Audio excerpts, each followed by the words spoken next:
Chapter 2692, Tier 4 Legacy that surpasses 100%, 102%? Despite his waning consciousness, when Shifeng heard the system's mechanical voice, he could not help getting startled. In his previous life, he had never heard of anyone accumulating their Tier 4 Legacy's completion rate beyond 100%. At best, one could raise it to 100% and fully unlock all the information their Tier 4 Legacy offered. Now, however, his Tier 4 Legacy had reached 102% completion rate. Just what did that mean? Shifeng did not dwell on the matter. Now that he had met the requirements to activate his Tier 4 Legacy, he activated it without hesitation. Unfortunately, even after he had chosen to activate his Tier 4 Legacy, the 3 infant black dragons showed no signs of letting up. In the next moment, one of the dragon's claws smashed down at Shifeng. Damn it! Even if players managed to activate their Tier 4 Legacy, it did not mean that their promotion quest was over. Only after learning an adequate amount of the information contained in their Tier 4 Legacy and leaving the Legacy land safely would players be considered to have completed their Tier 4 promotion quest. Since there was no room for Shifeng to dodge the approaching claw and he had no concentration left to execute the simplified Holy Devour, he chose to block the attack with his 2 swords. Boom! Shifeng's entire body smashed into the ground with a boom. At the same time, cracks formed on his void shield. Thank goodness I have the void shield to absorb the attack's damage. Otherwise, that move would have taken away at least 1/5 of my HP, Shifeng inwardly celebrated when he saw the cracks on the void shield. With the infant black dragons having the home ground advantage, even if he had the heavenly dragon's breath strengthening him and suppressing the dragons, the disparity in strength between the 2 sides was still massive. Only if he activated a berserk skill would he stand a chance against the dragons. However, as soon as Shifeng pulled himself out of the ground, another claw attack came at him. To make matters worse, before the claw attack even arrived, Void Shield's duration ended, and the barrier protecting him shattered into oblivion. The movement speed bonus he received from Void Shield also disappeared. As a result, he could rely on only his normal speed to dodge the approaching claw. Foolish human. Now that you've lost your final card, even though you managed to activate your legacy, you still won't leave this place alive, the leading infant dragon said as it looked down at Shifeng, a hint of ridicule glinting in its golden pupils. It was in no hurry to attack him at all. Sure enough, it is still too much for me. Shifeng did not try to refute the infant dragon's mockery. Instead, he simply looked at the 3 infant dragons quietly. According to his original plan, after he had activated his legacy, he would rely on his life-saving measures to put more distance between himself and the abyss to lessen the abyss's suppression effect. He would then try to learn his legacy while escaping. However, he never thought that absorbing the legacy fragment would take up so long that, by the time he finished absorbing the fragment's legacy power, he would have used up all his berserk skills and life-saving skills already. In fact, he had even pushed his concentration to its very limits. It wouldn't be strange if he simply collapsed and lost consciousness right now. Meanwhile, even though he succeeded in activating his Tier 4 legacy, in his current state, trying to learn his Tier 4 legacy while going up against the 3 infant black dragons' attacks was simply a fantasy. Although there were differences in complexity between the Tier 4 legacies found in God's domain, normally, the more powerful a legacy was, the more difficult it would be to learn it. While he did not know how complex the Blade Saint's Tier 4 legacy was, it shouldn't be easy. Going by his past experiences, players would have only 1 short hour to learn their Tier 4 legacy after activating it. So long as they could learn one of the several topics offered, they would acquire their Tier 4 legacy and complete their Tier 4 promotion quest.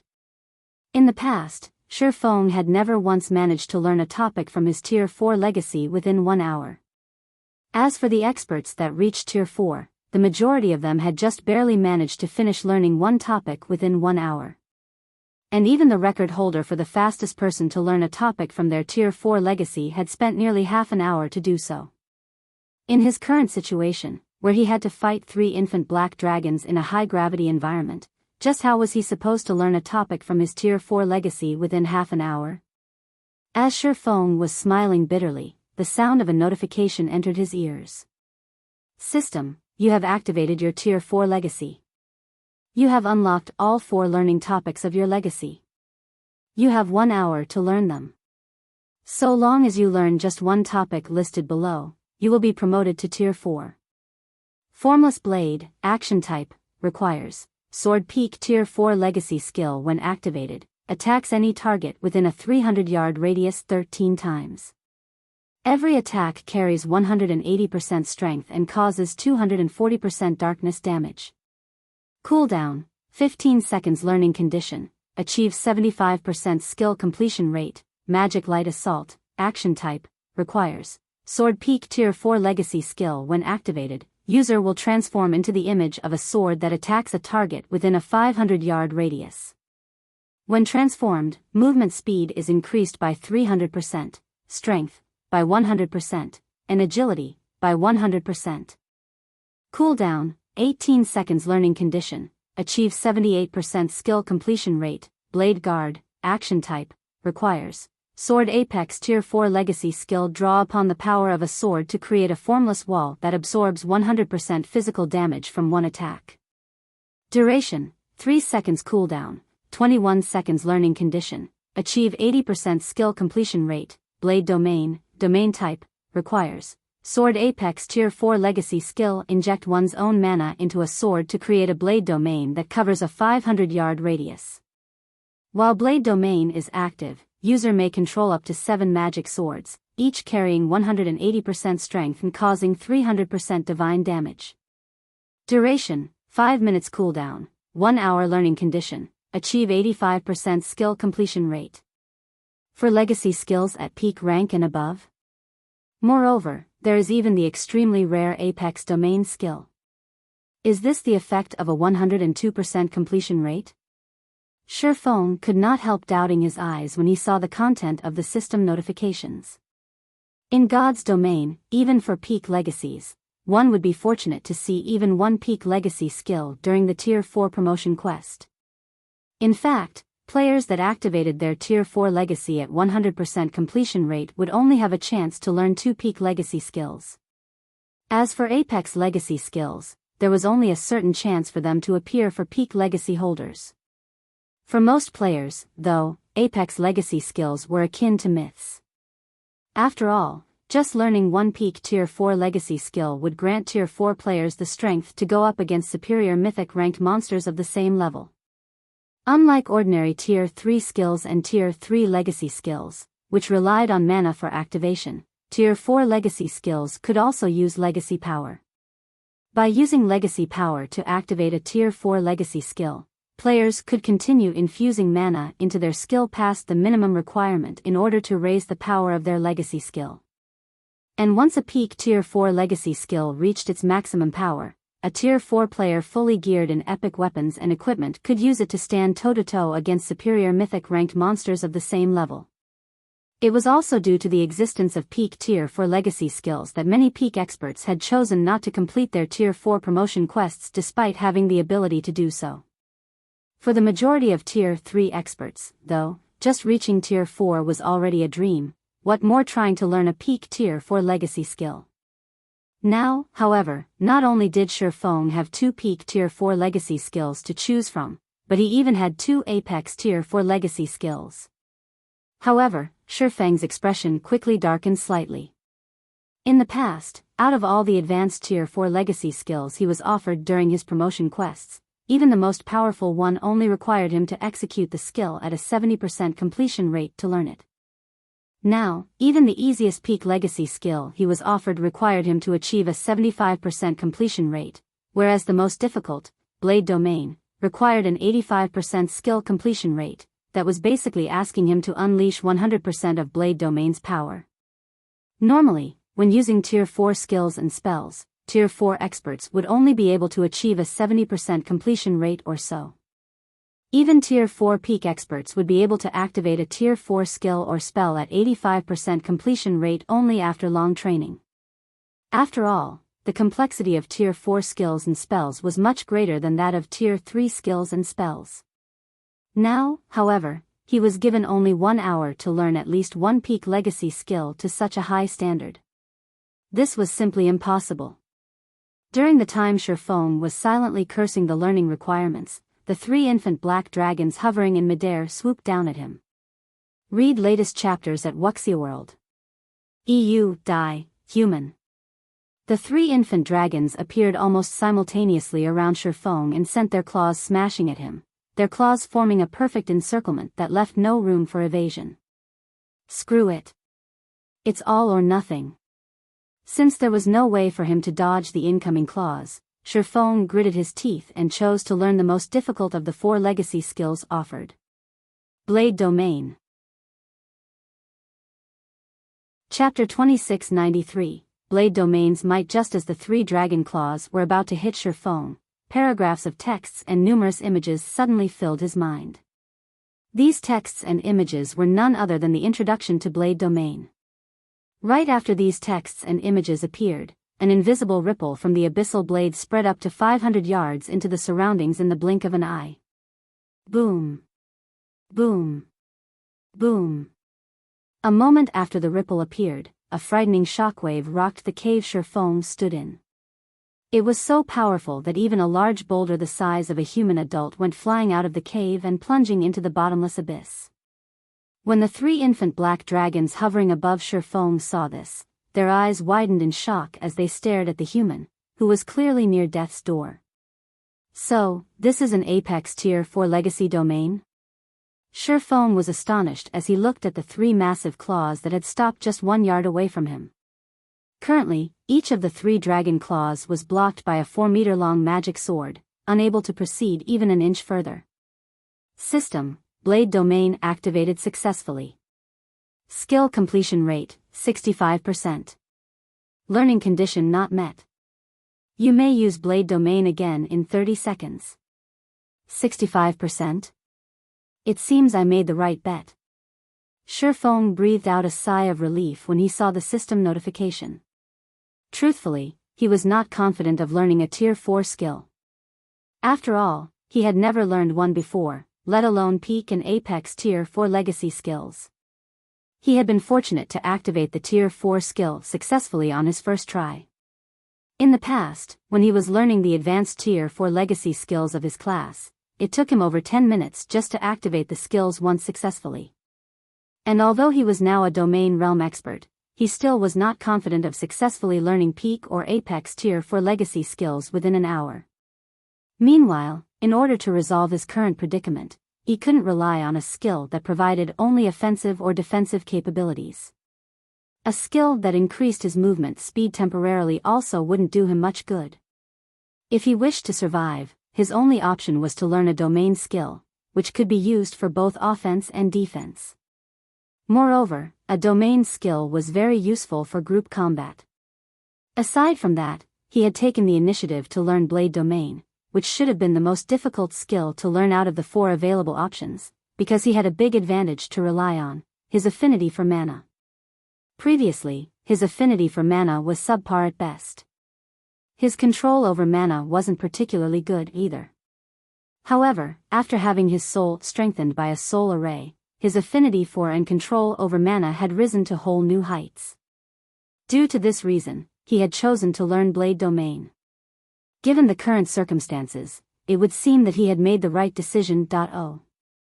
He had not only succeeded in activating Blade Domain on his first attempt but even achieved a 65% completion rate. He could also sense that he still had plenty of room for improvement. According to his past experiences in learning skills, if he could successfully activate a skill at 65% completion rate on his first try, then he should be able to raise his skill completion rate to 80% or beyond within the next hour. Human, don't celebrate yet. Although a Tier 4 domain skill is indeed powerful, without a Tier 4 body, you won't be able to exhibit its true power at all, the leading infant black dragon sneered when it saw Shifeng sighing in relief. After saying so, the infant dragon swept its tail at Shifeng and shattered the magic sword that had managed to stop its claw attack earlier.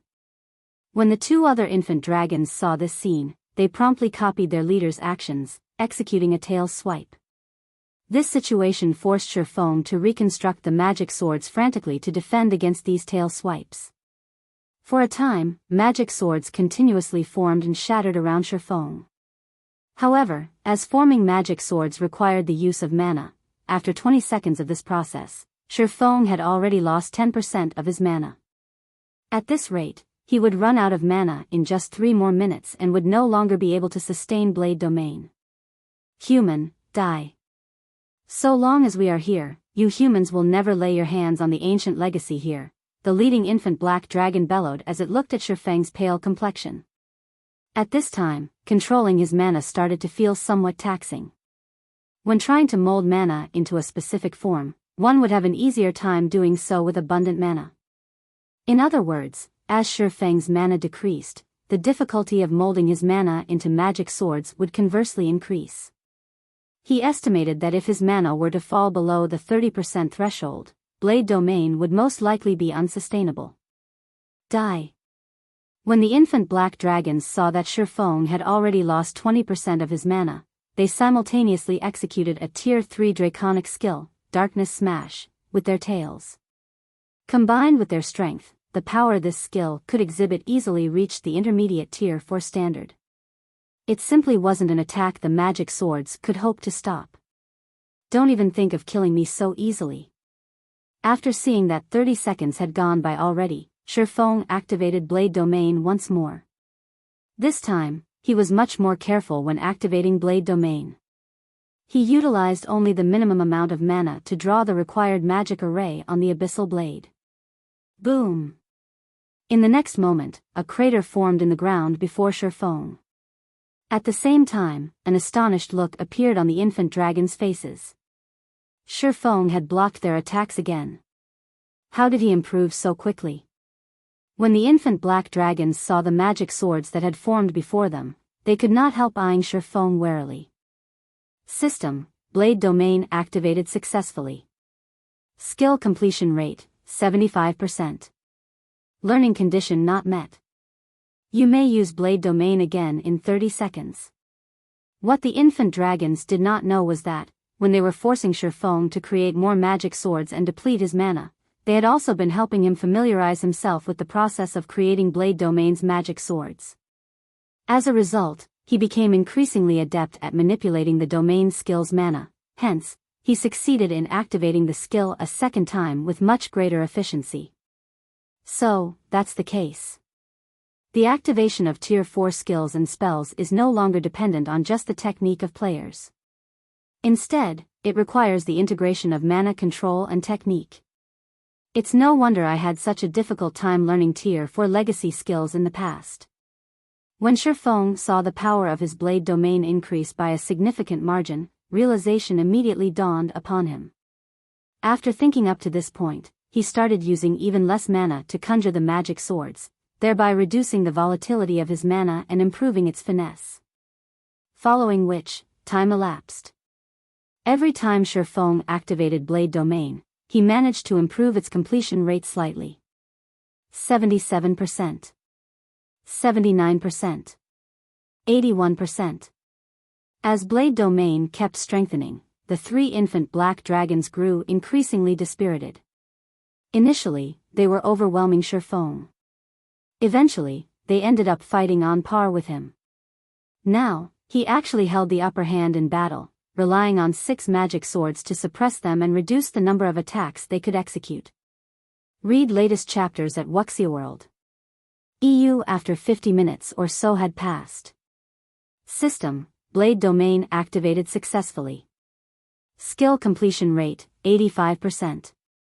Learning condition met.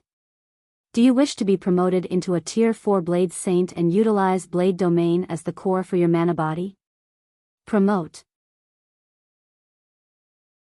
Chapter 2694, Sword Emperor. At last, as soon as Shifeng chose to proceed with his promotion, he felt as if a hidden door in his mana body had opened, and beyond the door was a mana treasury.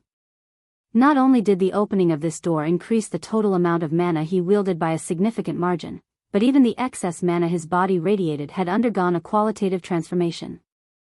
If the mana he radiated before was in a gaseous state, then the mana he radiated now would be in a liquid state. The density and purity of his mana were on a completely different level than before. Moreover, as the dense mana inside this treasury spread throughout his body, Shifeng's waning consciousness perked up considerably. He could conjure up 6 magic swords with little to no effort. And the mana constituting these magic swords was so dense that the swords looked and felt as if they were solid metal. In the next moment, Shifeng sent a magic sword stabbing at the leading infant black dragon. The sword crossed the distance of 10 yards instantly and caught the infant dragon completely off guard. The magic sword pierced the infant dragon's tough scales and left a deep gash on its body, the injury causing the infant dragon to shriek in pain.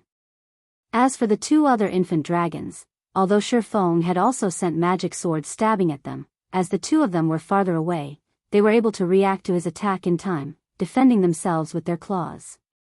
Even so, when their claws clashed with the magic swords, both infant dragons got knocked back by over a dozen yards, the impact causing their claws to tremble. At a glance, it was obvious that the strengths of the 2 sides were no longer on the same level. Is this the true strength of a Tier 4 class? Shifeng was surprised and excited when he saw the magic swords successfully injuring and repelling the infant black dragons. System, congratulations. You have become a Tier 4 Blade Saint, Sword Emperor. You have activated the Apex Legacy Core.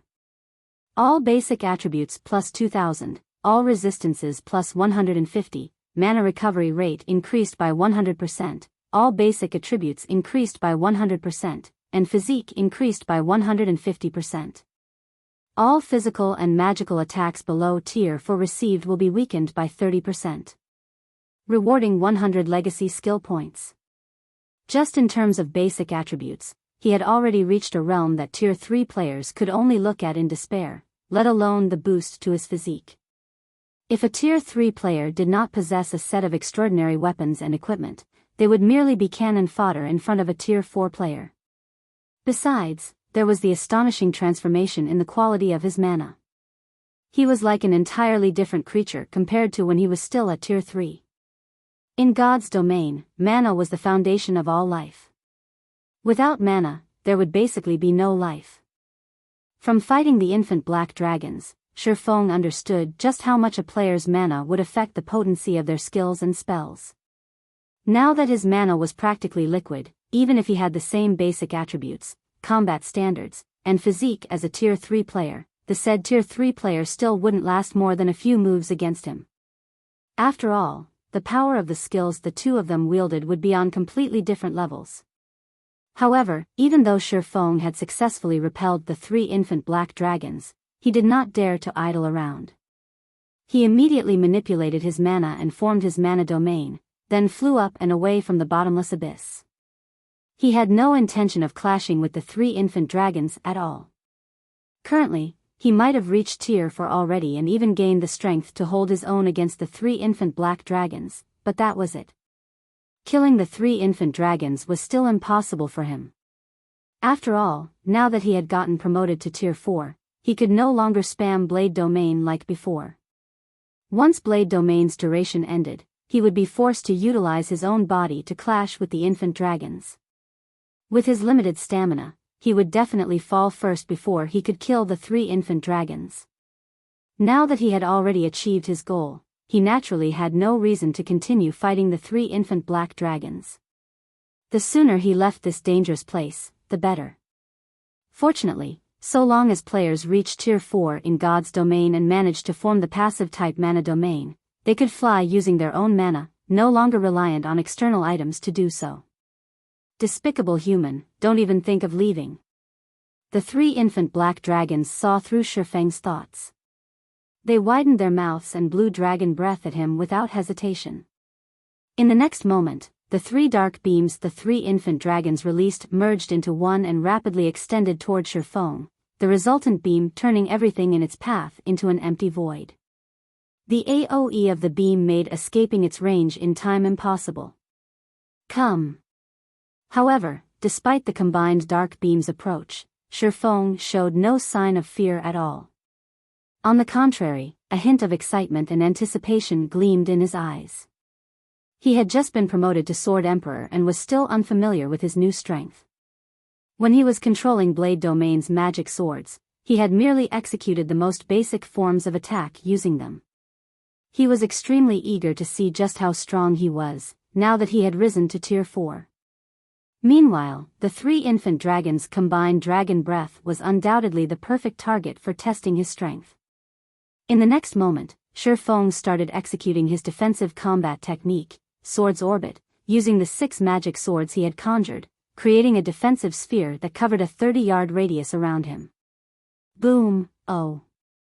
When the massive beam of light came into contact with the beautiful galaxy of stars around Shifeng, space around them suddenly transformed into an empty void, as if Armageddon had just arrived.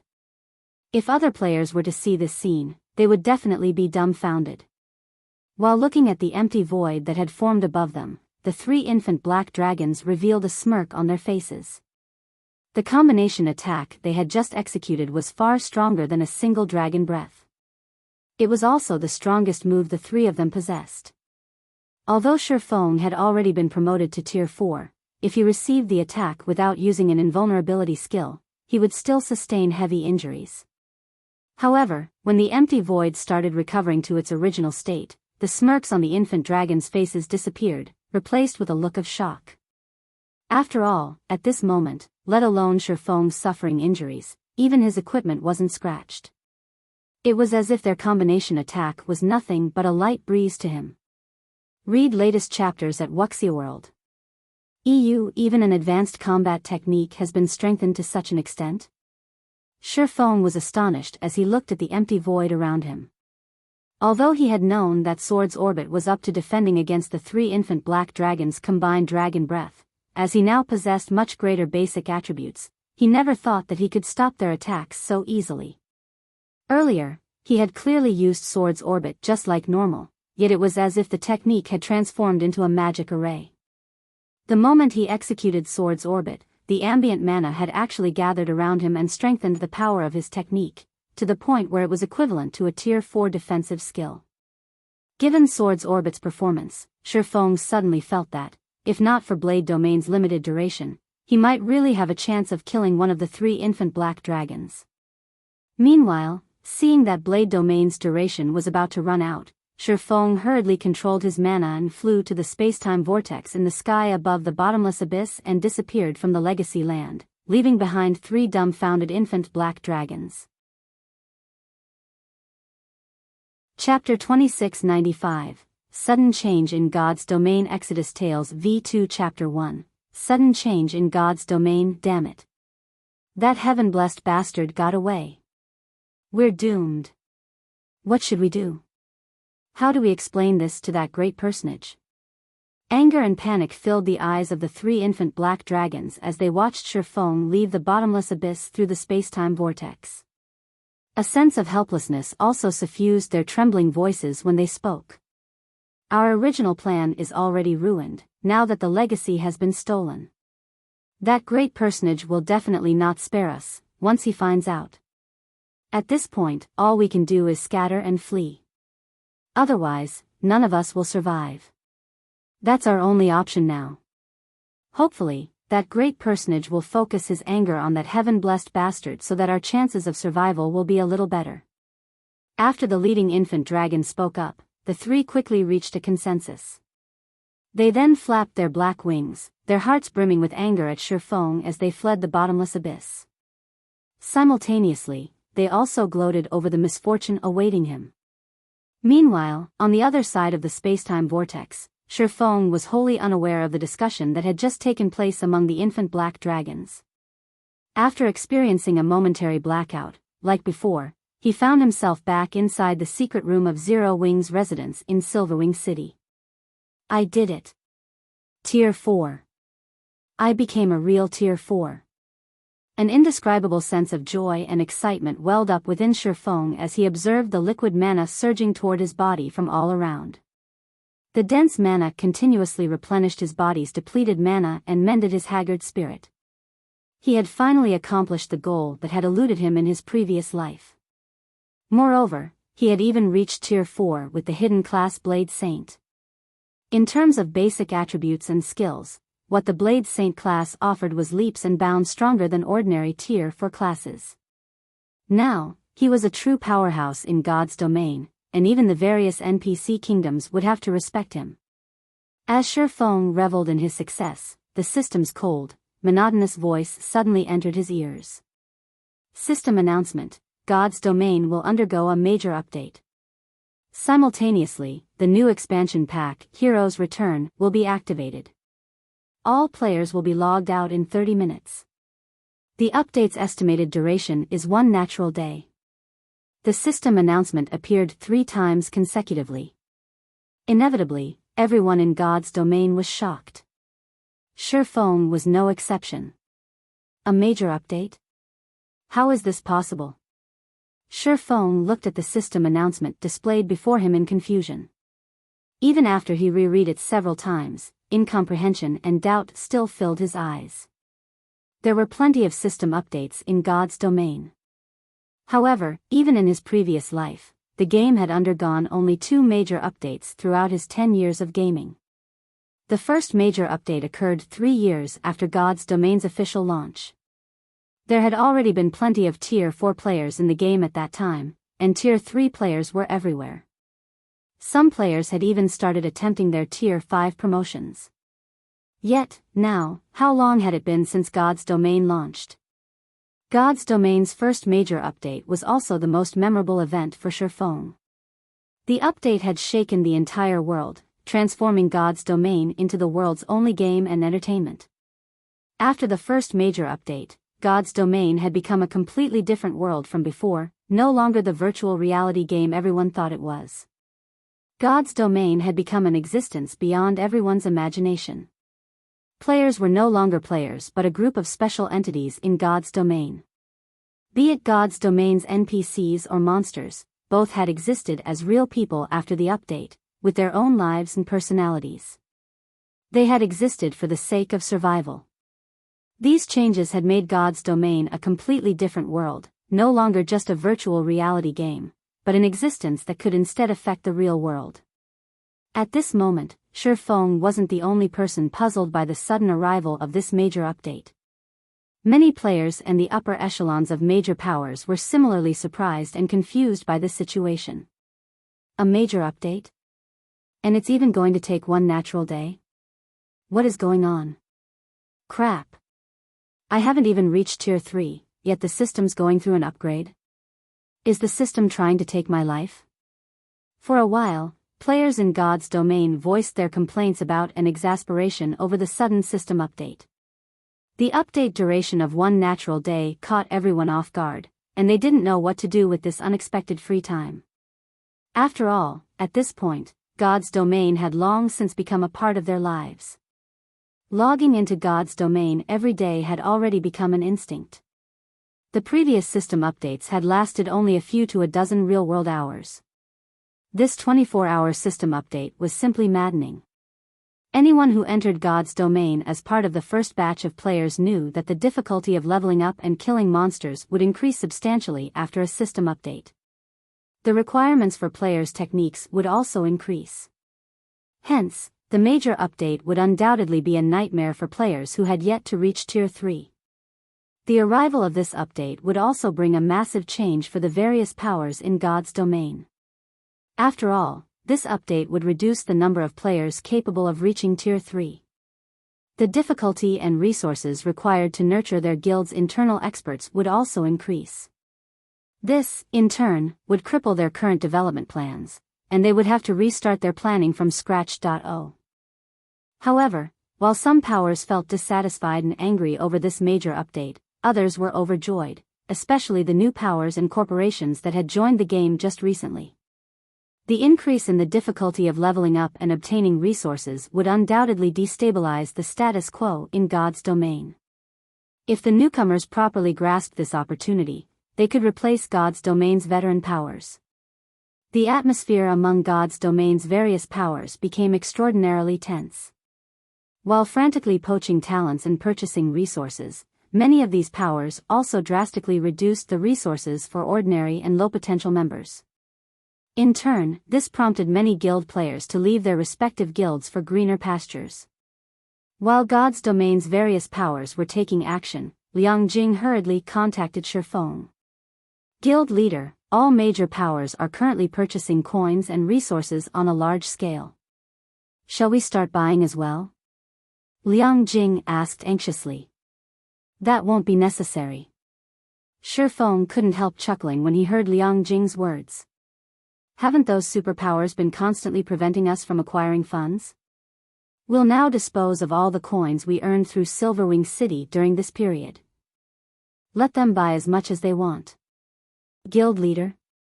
Shifeng's words took Liang Jing aback, her mind unable to comprehend his intentions. The various powers were currently doing all they could to purchase coins and resources, yet Shifeng wanted to sell Zero Wing's coins in bulk. Once the system update ended, Zero Wing would end up in a pinch. Just do it. Shifeng smiled but didn't offer any additional explanation. According to past system updates, purchasing coins and resources in bulk was indeed the correct move. However, the system update this time would be different from previous ones. After the major update, not only would resources not be scarce, but obtaining them would become easier instead. Even leveling up would become less taxing. However, the major update wasn't all sunshine and rainbows either. After the major update, whether external or internal, the requirements for players' promotion would become more stringent. Notably, the changes made toward mana would require a greater understanding and control of mana to manipulate it properly. Hence, all peak experts in his previous life had also been master magicians. Right. Once everyone goes offline, have Melancholic and the others meet me in the conference room. I have something to discuss with them, Shifeng said. He hadn't gained only a newfound understanding of mana during his Tier 4 promotion quest but also a strange metal that repelled mana. This was his first time seeing such a metal. So long as this item wasn't damaged beyond repair, they could refine it into a weapon or equipment. The mana repulsion effect was beneficial to players. After all, mana was everything in God's domain. There would be no life without mana. Naturally, monsters couldn't survive without mana. If he could successfully recast the metal, he would have the capital to contend against the various superpowers. Such an item would be helpful when he explored dangerous forbidden lands to acquire resources necessary for conquering the Tier 4 promotion quest. In God's domain, high-level forbidden lands contained most of the resources capable of helping players reach Tier 4. Although Shifeng had already reached Tier 4, if he visited these places by himself, the best he could do was survive. He wouldn't be able to conduct a proper exploration of these locations. During his previous life, the various superpowers typically sent teams of Tier 4 players to explore these places. Going alone would be suicide. Okay. I'll contact them now. Liang Jing then disconnected the call. Frozen World, Frost Heaven City, Frost Heaven's headquarters. Due to God's domain's sudden system update, Frost Heaven had also hurriedly convened a meeting to discuss the changes that would occur to the game. Currently, over a dozen people sat in the magnificent conference room. Every one of these people was an existence capable of shaking the real world with their every step. At this moment, however, these people had nervous expressions as they looked at the middle-aged man seated at the front of the room.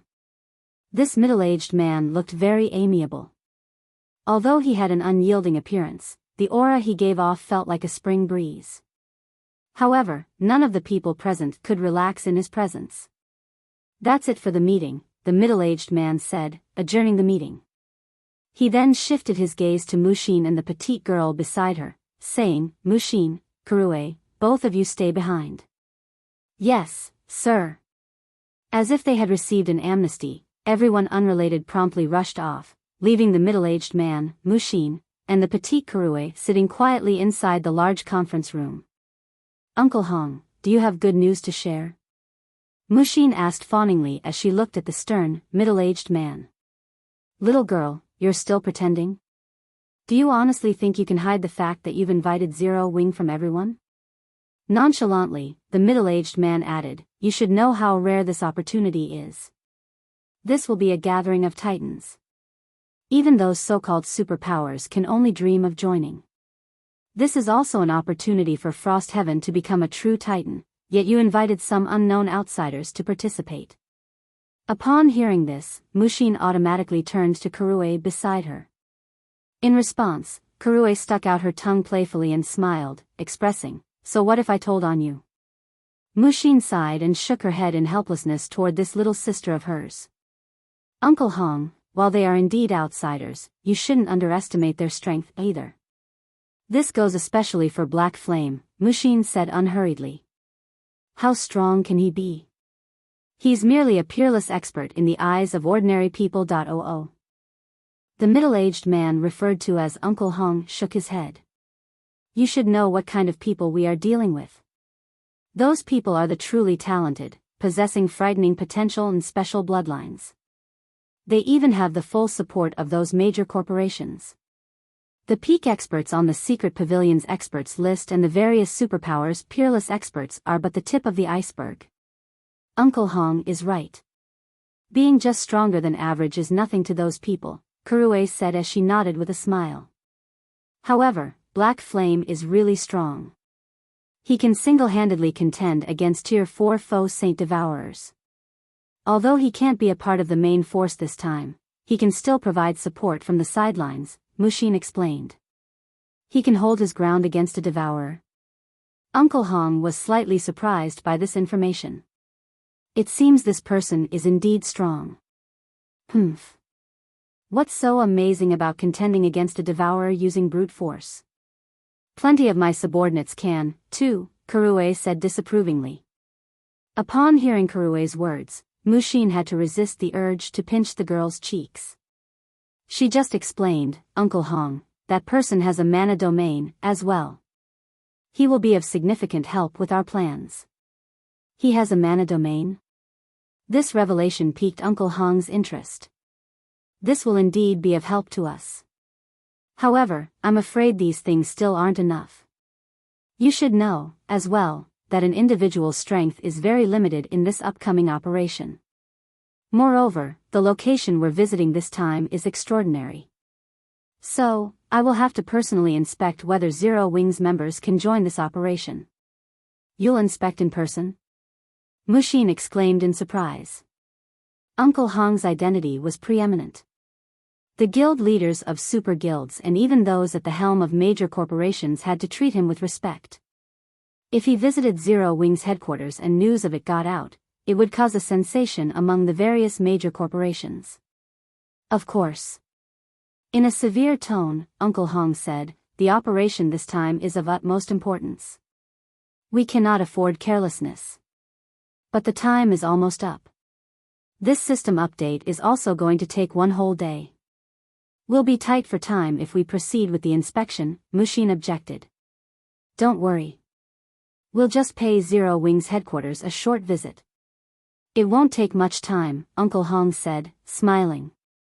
"Since you've made up your mind, leave Zero Wings inspection to me, Uncle Hong," Kurue suddenly suggested. "Zero Wing is a local tyrant. If they join in the operation this time, they will behave arrogantly. Also, seeing how much Big Sis admires that person's strength, I'm thinking of bringing Tian Cheng of Frost Heaven's 10 Swords along. 1. We can test whether Black Flame is as strong as Big Sis says. 2. We can show Zero Wing that not just anybody can join Frost Heaven's secret operation. Even if Zero Wing passes the inspection, they'll know how to behave during the operation." Mushin fell speechless upon hearing her little sister's words. The 10 Swords were geniuses the Boulder Corporation had nurtured using all their technology and resources. Every one of them was a monster among monsters. They were also among the core combatants for the upcoming operation. It would be overkill to test Zero Wing using one of the 10 Swords. "Mushin, what do you think?" Uncle Hong asked. "I don't have any objections." Mushin agreed after giving the matter some thought. In her opinion, Shifeng shouldn't have any problems going up against Tian Cheng with his strength. "Good.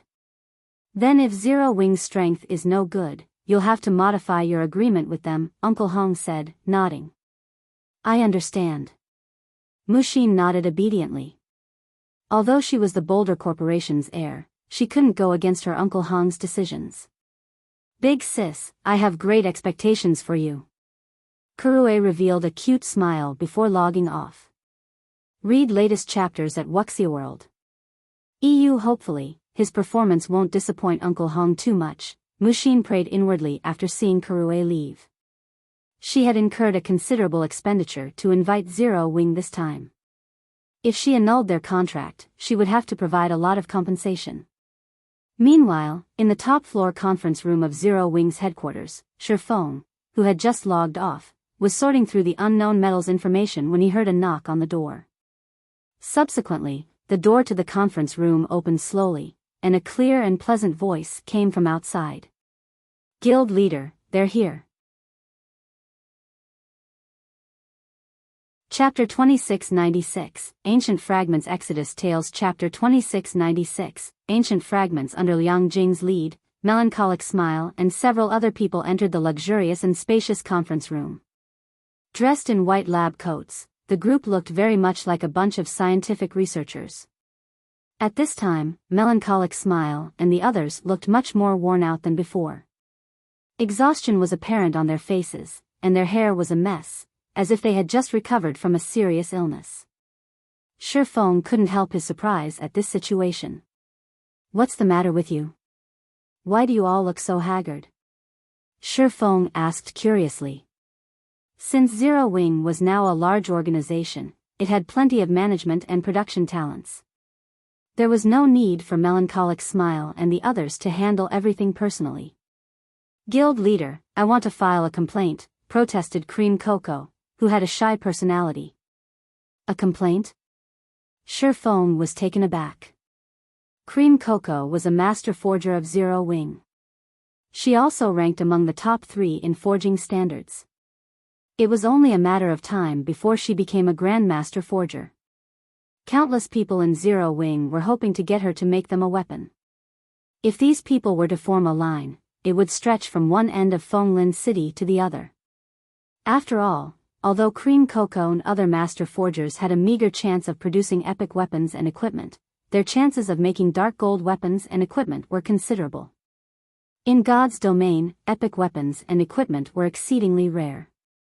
Even the core members of first-rate guilds wouldn't necessarily own one. Hence, level 100 plus dark gold weapons and equipment could already draw envy from passers-by. What more custom-made dark gold weapons and equipment?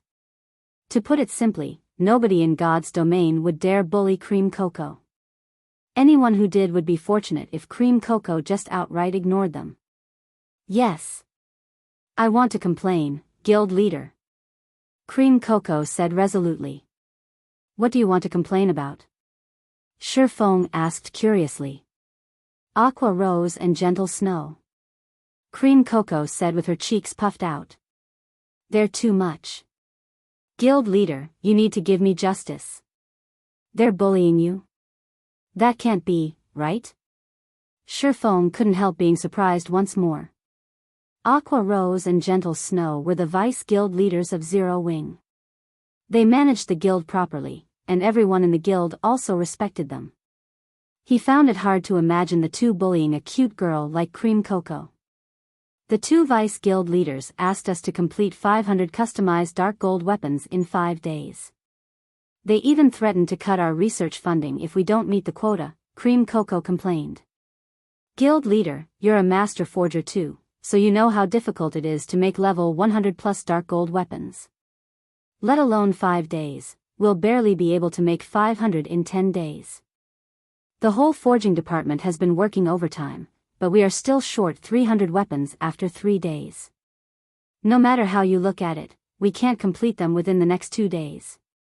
Melancholic Smile and the others nodded in agreement with Cream Cocoa's words. Customized level 100 plus dark gold weapons were not cabbages. They were delicate works that required all of a forger's attention. The slightest mistake would lead to failure. That many? The number Cream Cocoa reported shocked Shifeng. 500 customized dark gold weapons was a significant number. Moreover, these weapons were level 100 plus weapons. So many of such weapons could elevate a first-rate guild's core team's overall combat power to a whole new level. What weapon did those two ask you to make? Shifeng asked. It's this one. Cream Cocoa pulled out a tablet from her coat and swiped her finger across the screen, transferring the information on her tablet to the conference table's holographic projector. The projection of a black spear appeared above the table. The spear was as tall as an adult human, and engraved on it were intricate magic patterns. The spear looked extraordinary at a glance. What a powerful spear! Surprise filled Shifeng's eyes as he read the spear's detailed information. Thunder Spear, dark gold consumable, level 110 equipment requirement, strength 2000 ignore levels plus 30 ignore defense throwing distance increases according to the wielder's strength with a maximum of 3000 yards. Causes 1000% lightning damage to a 20-yard radius upon impact. How is this even a weapon? It's a long-range missile. Unfortunately, the spear was only for one-time use. If it had no limit, raiding field bosses would be child's play. Even Tier 2 players could easily challenge Tier 4 mythic bosses with such a spear. If they could mass-produce this spear, siege warfare would become a joke. However, Shifeng also had to admit that the Thunder Spear's production was truly challenging. The required materials were secondary, costing only 20 gold or so in all. The crucial problem was the drawing of the magic patterns. If one weren't at the Master Magician standard, the production success rate would drop dramatically. Guild Leader, please talk to the Vice Guild Leaders. 5 days is too short. We need 10 days, at least, Cream Cocoa pleaded pitifully. I can talk to them about it. Shifeng nodded. He felt that Aqua Rose and Gentle Snow were indeed being difficult. That's great. You're the best, Guild Leader. Cream Cocoa breathed out a sigh of relief. However, no sooner had Cream Cocoa finished speaking than Shifeng did a U-turn, saying, however, I hope you all can do your best to make 3000 Thunder Spears during this period. Guild Leader? Cream Cocoa couldn't believe her ears. I'm not trying to trouble you. Slowly, Shifeng explained, this item is indeed very important, especially with Zero Wing lacking in high-end combatants. With this trump card, we can teach those hostile superpowers a lesson. The various superpowers currently didn't recognize Zero Wing as a superpower because of the guild's lack of high-end combatants. However, a sufficient number of Thunder Spears could compensate for the guild's inadequate combat power. Of course, I won't make you work in vain. Shifeng chuckled as he looked at Cream Cocoa's bitter face. He then brought out the unknown metals information and said, so long as you guys can complete this task, I'll let you research this metal. Cream Cocoa immediately criticized Shifeng's words in her mind, lumping her guild leader and vice guild leaders in the same group. He was completely ignoring her wishes and ruthlessly using her as a beast of labor. She couldn't engage at all in the crafting job she liked. However, after seeing the information displayed above the table, she fell into a daze. Besides Cream Cocoa, Melancholic Smile and the other master forgers present were also stupefied, a passionate flame igniting in their eyes as they stared at the projection above the table. It expels all mana? How is this possible? There's such a metal in God's domain? Cream Cocoa and the others muttered to themselves as if possessed. The exhaustion on their faces had also vanished completely as countless thoughts flooded their minds, as if the door to a new world had just opened to them. Shifeng wasn't surprised by this situation either. For those devoted to the forging profession, a material like this only appeared in their dreams. After all, mana was the foundation of all things in God's domain. If one could completely expel mana from an object, one would be unstoppable. Just the thought of producing a weapon using such a metal excited these master forgers greatly. Why does this look familiar? Cream Cocoa mumbled as she read the metal fragments information. Familiar? You've seen them before? Shifeng asked with concern. These metal fragments were so mysterious that even his omniscient eyes couldn't glean any information from them. Hence, he planned to give it to the forging department for research. Emichim. I think I read about them in an ancient book. Cream Cocoa nodded after giving the matter some thought. This type of metal existed in ancient times. However, it wasn't something that appeared naturally in God's domain but was created by ancient gods. Moreover, based on the appearance of these metal fragments, they should originally be parts of a whole. You're right. These metal fragments indeed look like the fragments of a sword, Shifeng said, nodding. Yet, for some reason, they can't be fused like fragmented legendary items. Although they can't be fused, I have a way to put these fragments together, Cream Cocoa said. But I'm not certain if this kind of patchwork will allow the weapon to exert its former power and effects. You have a way? Shifeng was even more surprised to hear this. These fragments were extraordinary. If they could be repaired to a certain extent and the resulting weapon only had the effect of expelling mana, it would still be a great weapon. There shouldn't be any problems, Cream Cocoa said with greater confidence. Okay. I'll leave these metal fragments with you. Just ask Melancholic for the materials you need. Shifeng did not doubt Cream Cocoa's confidence. After all, her talent was no joke. Only the short time she had come into contact with God's domain limited her. You said it yourself, guild leader. You must open all materials in the guild's material warehouse to me, Cream Cocoa said, beaming at Shifeng. All lifestyle players desperately needed precious materials. However, let alone legendary materials, even inferior legendary materials were hard to come by. Not even super guilds would give lifestyle players of her caliber free use of such materials. Now that Shifeng gave her carte blanche to use such materials, she naturally couldn't let this opportunity get away. Sure. Shifeng nodded. After giving the matter some more thought, though, he added, however, you still need to use them conservatively. Collecting those materials wasn't easy. Please rest assured, guild leader.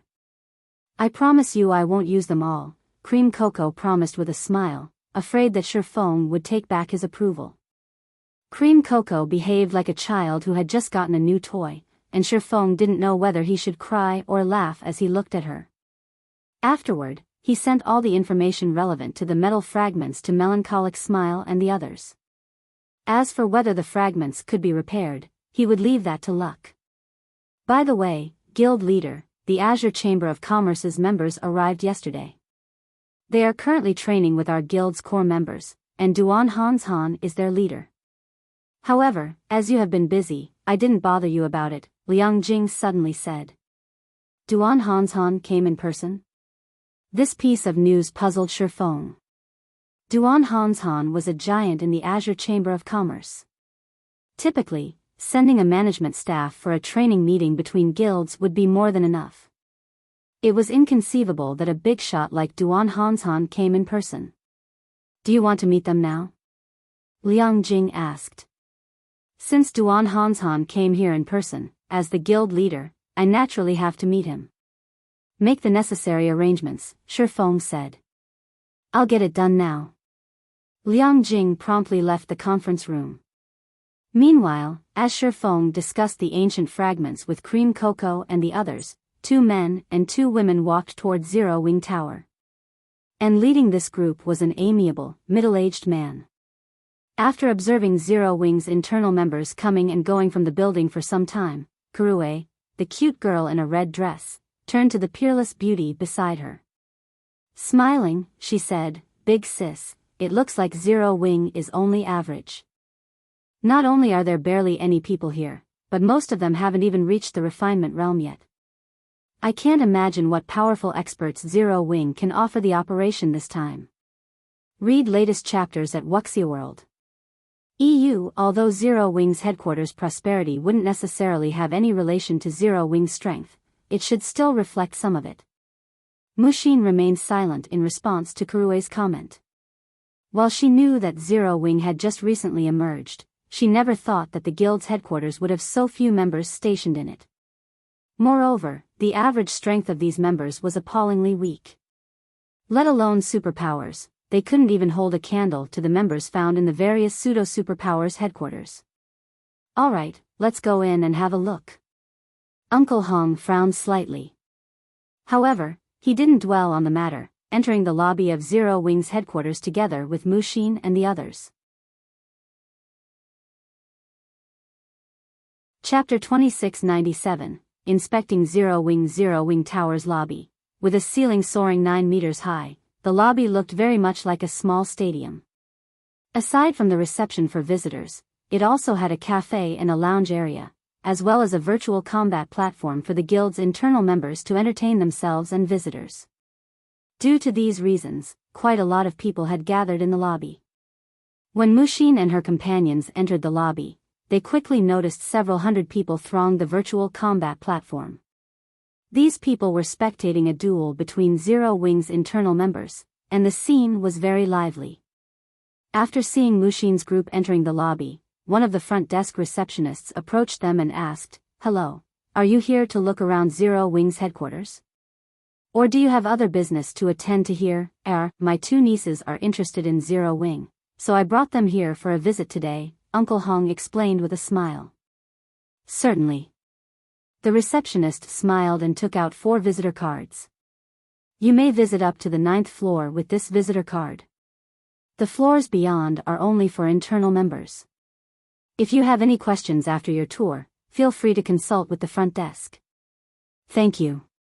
Uncle Hong nodded and accepted the visitor cards. Afterward, the receptionist returned to her position at the front desk and allowed Mushin's group to roam about the building freely. Zero Wing sure is generous. They're actually allowing outsiders to tour their headquarters. "This will save us a lot of trouble," Kurue commented in surprise as she received a visitor card from Uncle Hong.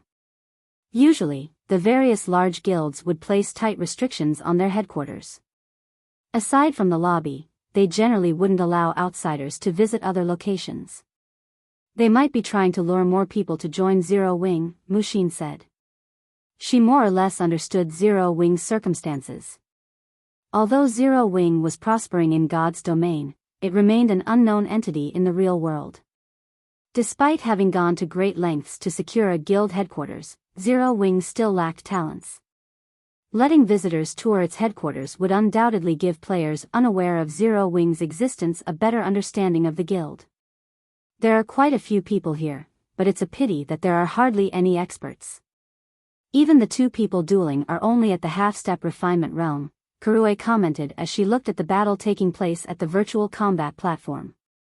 She could tell the 2 duelists' combat standards at a glance. "I think we should be more cautious when partnering with such a guild. Our plan involves a lot of things. If outsiders see that we can't even find capable helpers, they'll start looking down on Frost Heaven."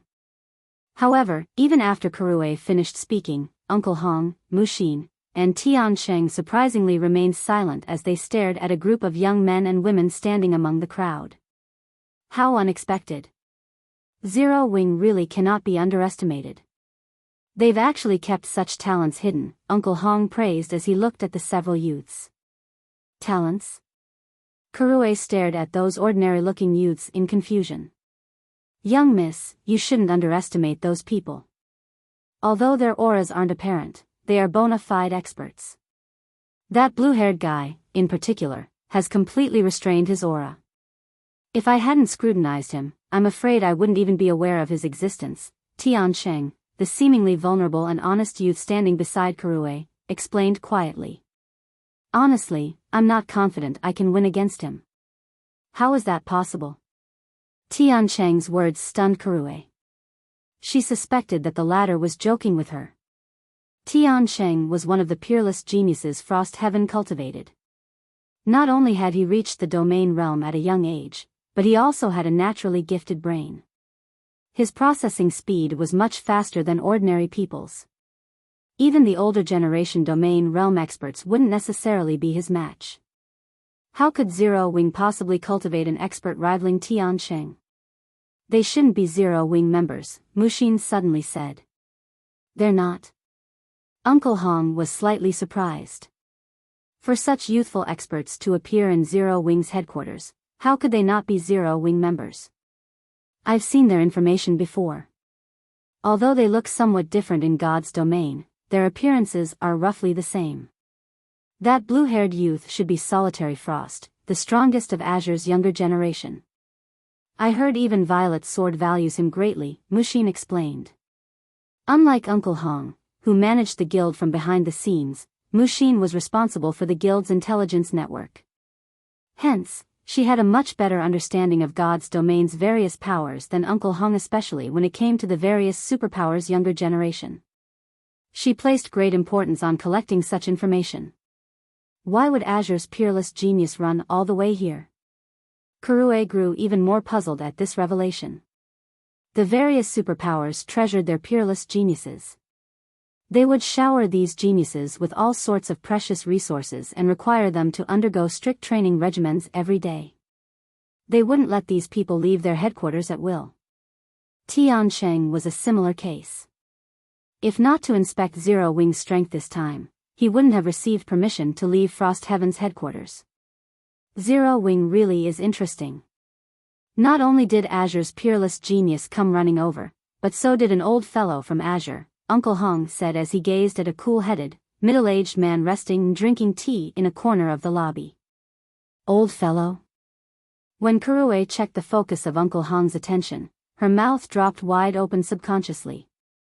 The man Uncle Hong was looking at was none other than Duan Hanshan, the strongest person of the Duan family's second generation. Duan Hanshan's reputation in the virtual gaming industry was in no way inferior to Uncle Hong's. Or, to put it in another way, she had grown up listening to the stories of these men. For such a big shot to visit Zero Wing's headquarters personally was definitely big news. At the same time Hong Xinyuan noticed Duan Hanshan, Duan Hanshan also noticed Hong Xinyuan's presence. The two of them then smiled at each other. Come. Let's head over, Hong Xinyuan said, smiling. After saying so, Hong Xinyuan made his way to Duan Hanshan. As for Mushin and the others, they obediently followed him while bating their breaths. Old Hong, what brings you here? Duan Hanshan greeted Hong Xinyuan with a smile. My two nieces are interested in Zero Wing, so I came to look around, Hong Xinyuan replied perfunctorily. However, I'm curious as to why the Western Continent's ice demon is here. There still shouldn't be much interaction between the Eastern and Western continents. The Azure Chamber of Commerce mainly operated on the Western continent, and the businesses it had on the Eastern continent were very few. No matter how he thought about it, there shouldn't be much contact between Azure and Zero Wing. Narrowing his eyes, Duan Hanshan refused to believe a single word from Hong Xinyuan's mouth. He then stroked his beard and said flatly, "It's nothing. I just brought some of Azure's newcomers for a training meeting with Zero Wing." You guys are here for training? Hong Xinyuan reflexively arched a brow at Duan Hanshan, doubt coloring his face. Let alone Hong Xinyuan, even Kurue thought Duan Hanshan was messing with them. Although she was a newcomer who had just entered the virtual gaming industry recently, she knew that the Azure Chamber of Commerce possessed an extraordinary foundation. It stood high above ordinary superpowers. In comparison, Zero Wing was a new guild that had just emerged along with God's domain. Who would believe that Azure would send its top talents to receive training from Zero Wing?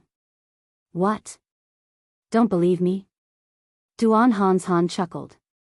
If we were in a super guild's headquarters, I would definitely believe you, but Zero Wing? Hong Xinyuan chuckled and shook his head. Some guild operations indeed had to be kept confidential and could not be disclosed to outsiders. However, in Hong Xinyuan's opinion, Duan Hanshan's excuse was simply too poor. Saying that Azure's top talents had come to teach Zero Wing's newcomers would be more believable. I knew you wouldn't believe me. Duan Hanshan's smile grew even brighter when he heard Hong Xinyuan's reply. He then pointed at the nearby virtual combat platform and said, "We're going to have a coaching battle with Zero Wing in a moment. Since you don't believe me, how about we make a bet?" Bet? How are we betting? Hong Xinyuan asked out of curiosity. Didn't you bring a newcomer too?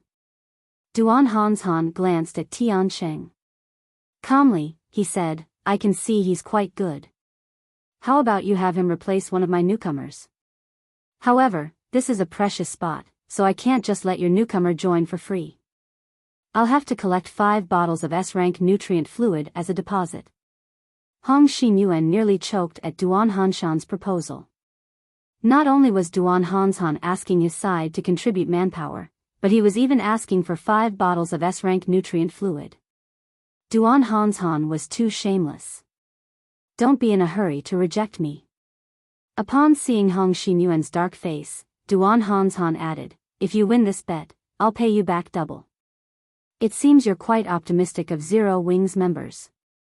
Hong Xinyuan was somewhat surprised. 10 bottles of S-rank nutrient fluid were enough to supply a top talent for half a year, a significant amount to any superpower. Sort of. Duan Hanshan nodded. However, if you lose, you'll have to compensate me with an additional 10 bottles. Hong Xinyuan was momentarily at a loss for words. Why did Duan Hanshan make it sound as if they would lose no matter what? Read latest chapters at Wuxia World. EU. When had Frost Heaven's reputation fallen to such a degree? How about it? Wanna bet? Duan Hanshan asked hastily when Hong Xinyuan remained silent for some time. However, Hong Xinyuan wasn't a young and arrogant rookie. He didn't pay any attention to Duan Hanshan's goading at all. Instead, he turned to look at the honest-looking Tiancheng. Tiancheng, what do you think? Hong Xinyuan asked. Chapter 2698, Zero Wings' Hidden Strength? Upon hearing Hong Xinyuan's question, Kurue hurriedly signaled Tiancheng to agree. After all, this was an excellent opportunity to disrupt Muxin's plan. Tiancheng was the 5th strongest person among Frost Heaven's 10 swords. Out of everyone in Zero Wing, only Black Flame could possibly contend against him. However, Tiancheng surprisingly did not answer right away. Uncle Hong, may I use my full strength in the match? Tiancheng asked. The 10 swords were different from Frost Heaven's ordinary members. It was imperative that they conceal their strength from outsiders. Unless they received explicit orders from the upper echelon, they couldn't show their full power even if it meant suffering defeat.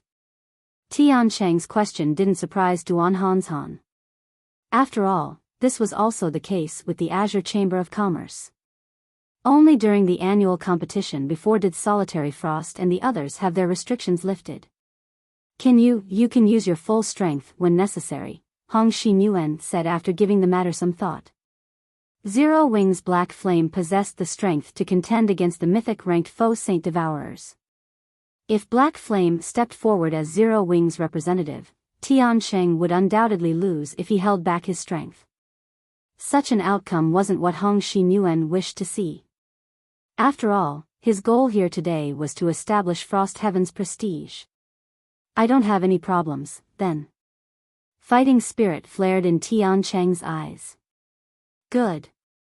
I'll leave it to you, then. Hong Xinyuan nodded in satisfaction. He then turned to Duan Hanshan and said, Old Ice Demon, we have a deal. Initially, Hong Xinyuan had been considering how to go about making Zero Wing aware of Frost Heaven's might after doing a brief inspection of Zero Wing's headquarters. Now, it would seem he could save his efforts. That's settled. Duan Hanshan chuckled. He then turned to the blue-haired youth nearby and said, Gu Han, 1, step down for now. Let this kid take your place. Him? After scanning the honest-looking youth standing beside Duan Hanshan, Gu Han asked reluctantly, Are you sure? Immediately, both Tiancheng and Hong Xinyuan had the urge to puke blood. Just how much were others underestimating Frost Heaven nowadays? However, Hong Xinyuan did not explode in anger. He merely signaled Tiancheng with his eyes, conveying, You know what to do. They would let the Azure Chamber of Commerce know just how powerful Frost Heaven was through this duel. After a while, the coaching battle between Zero Wing and the Azure Chamber of Commerce officially began. At this time, more people thronged the virtual combat platform. Whether it was Zero Wing's members or Azure's members, both were ecstatic. I heard that a newcomer from Frost Heaven is taking Gu Han's place. I wonder how many seconds that newcomer can last. I heard the best record so far is only 16 seconds. 16? In that case, Frost Heaven's newcomer should last 10 seconds. 10. Bullshit. I bet he won't last more than 6 or 7 seconds. The sudden substitution for the coaching battle sparked a heated discussion among the audience.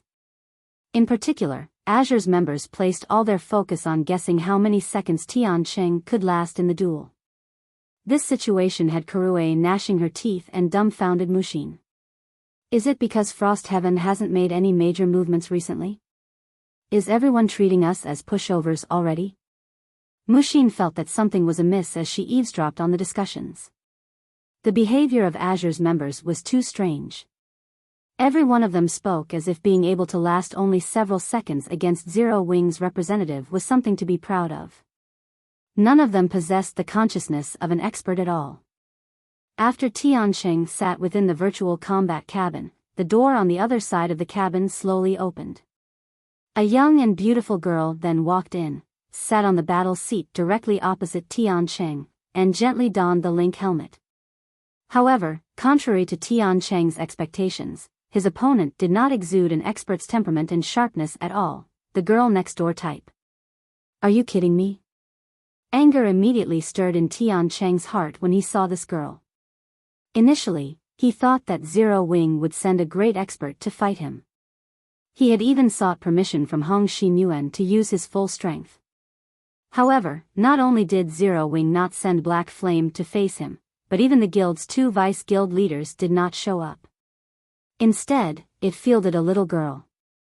Zero Wing was thoroughly underestimating Frost Heaven. Old Ice Demon, this is the guild you have high hopes for? Hong Xinyuan chuckled involuntarily as he inspected Violet Cloud. After seeing Duan Hanshan's confidence, Hong Xinyuan had very nearly believed that there was more to Zero Wing than met the eye. However, given the current circumstances, it would seem he had been worried for nothing. Although Violet Cloud was indeed talented for reaching the Void Realm at such a young age, she was still way behind when compared to Tiancheng. In fact, Tiancheng should end the fight within seconds. Of course. Upon seeing the smile on Hong Xinyuan's face, Duan Hanshan similarly smiled and suggested, why don't we add to the wager, then? What? Are you regretting your decision? Hong Xinyuan smiled. No. In addition to the previous wager, how about we bet 100,000 magic crystals? Duan Hanshan suggested happily. What if I don't accept? Hong Xinyuan asked. In Hong Xinyuan's opinion, Duan Hanshan was simply trying to scare him into canceling their bet. With the major update God's domain was undergoing, the prices of magic crystals and various materials were bound to increase. Hence, the various superpowers were currently doing their best to collect as much of these resources as possible. No one was willing to sell. Moreover, 100,000 magic crystals was a considerable sum, one even Hong Xinyuan wouldn't wager casually. It doesn't matter if you refuse. It's up to you, Duan Hanshan said indifferently. Okay, I'll bet with you, Hong Xinyuan agreed after seeing Duan Hanshan give up so readily. Good. I knew you were a good person, Duan Hanshan chortled. A good person? Hong Xinyuan found Duan Hanshan's words strange. B meanwhile, during their conversation, the holographic screen outside the combat cabin also displayed the battlefield Violet Cloud and Tiancheng stood on. The battlefield was a barren wilderness, with the two players 100 yards apart from each other. Both of them retained their attributes, levels, and equipment from when they logged out of God's domain. At this time, Tiancheng sported 6 pieces of epic equipment. The spear he held also gave off a dark glow and made the surrounding space tremble slightly, even while idle. With one glance, it was obvious that the spear was an extraordinary magic weapon with attributes that definitely surpassed those of ordinary epic weapons. As for Tiancheng, he had already reached level 119. His level ranked at the top even among the entirety of God's domain. Hee, now you know how powerful our guild is, Kurue muttered. However, contrary to Kurue's expectations, the crowd outside the combat cabin didn't reveal any surprise or exclaim in shock, remaining remarkably calm. On the other hand, complicated feelings flashed in Muxin's eyes as she looked at the holographic screen. It was as if she had just seen something unbelievable. Kurue followed her elder sister's gaze. Violet Cloud, level 121. Violet Cloud was 2 levels higher than Tiancheng. Level 121? Kurue was dumbfounded. Frost Heaven had mobilized all its resources to help Tiancheng reach level 119. Yet, a cleric from Zero Wing was actually 2 levels above him. Inside the virtual combat space, Tiancheng was also surprised. He never imagined that someone would surpass him in terms of levels, and by 2 levels at that. It seems you're quite capable. However, this level difference won't bring you any advantages, Tiancheng said as he looked at Violet Cloud. On the other hand, fighting in such an open wilderness is a huge disadvantage for a magical class like yourself. You won't have any room for evasion. That might not be the case. Violet Cloud shook her head, disagreeing with Tiancheng's opinion. Is that so? Let me see if you're right, then. After saying so, Tiancheng suddenly charged at Violet Cloud, leaving behind an afterimage in his original location. Tier 3 skill, Shadow Thorn. Due to the virtual combat cabin's limitations, he couldn't replicate 100% of his strength in God's domain. However, his physique and basic attributes were the same as what he had in the game. While ordinary Tier 3 players might take some time to cross 100 yards, Tiancheng boasted the Tier 3 hidden class Dragon Spear Warrior. In the blink of an eye, he appeared before Violet Cloud and thrust his spear at her. A flurry of spear images rained down on the cleric, every one of them distorting space. This attack was Tiancheng's best technique, something even domain realm experts found challenging to receive. A combination of magic and martial arts? Duan Hanshan immediately understood the underlying principles of Tiancheng's technique, and he had to admit that the youth was indeed very talented. While Tiancheng's technique might look like a series of simple thrusts, these attacks actually formed a magic array that allowed them to integrate into one. Tiancheng's mana manipulation ability was simply inhuman. The power of his attack was definitely on par with mythic monsters of the same level. If this attack struck a magical class player, the result would undoubtedly be instant death. Just as Kurue felt proud of Tiancheng's performance, a sigh entered her ears. That guy sure is brave. He actually entered melee range. He's dead for sure. Kurue quickly dismissed these words. After all, if not a melee, how should a melee player fight a magical class player? At range? Even a greenhorn wouldn't speak such nonsense. Defying Kurue and the others' expectations of a quick retreat and a counterattack once Tiancheng's assault ended, Violet Cloud held her position. Moreover, she even took the initiative to meet Tiancheng's attack. Just when the rain of spears was about to land, Violet Cloud swung her staff horizontally and raised her free hand to receive the fierce assault. Not only did this scene stun the spectators outside the combat cabin, but even Tiancheng himself was puzzled. A magical class player trying to receive a melee player's attack without spells was simply suicide. However, when Violet Cloud's hand was about to come into contact with the spear images, a twofold magic array suddenly appeared on her palm. Tier 3 defensive spell, Amethyst Barrier. After summoning the Amethyst Barrier, Violet Cloud waved her hand once more, pushing out the crystalline barrier. The next moment, not only did the spear images scatter upon clashing with the Amethyst Barrier, but the barrier even continued pressing forward toward Tiancheng, forcing the latter to dodge it. Tier 3 defensive spells can be used like that? Kurue was stunned when she saw Violet Cloud nullify Tiancheng's attack. Defensive spells in God's domain were generally stationary, they couldn't be moved once cast. The main reason for this was the inhuman level of mana control required to execute such a complex feat. This was something beyond even domain realm experts, yet Violet Cloud had done it. Meanwhile, just as Tiancheng dodged the Amethyst Barrier and was about to launch another attack on the cleric, he suddenly froze in shock. Over 300 magic blades had appeared around Violet Cloud, dancing around her like sprites. Every one of them carried enough power to decimate heaven and earth. Without giving Tianqing a chance to catch his breath, these magical sprites immediately shot at him. Double speed casting? Tianqing hurriedly executed a defensive combat technique while simultaneously activating a Tier 3 defensive skill. The next moment, a pitch-black phantom emerged from Tianqing's body and spread toward the oncoming magic blades. Boom! Boom! Boom! A series of explosions occurred in midair, the sound reverberating throughout the battlefield. The spatial fluctuations occurring were even visible on the virtual combat platform's holographic screen.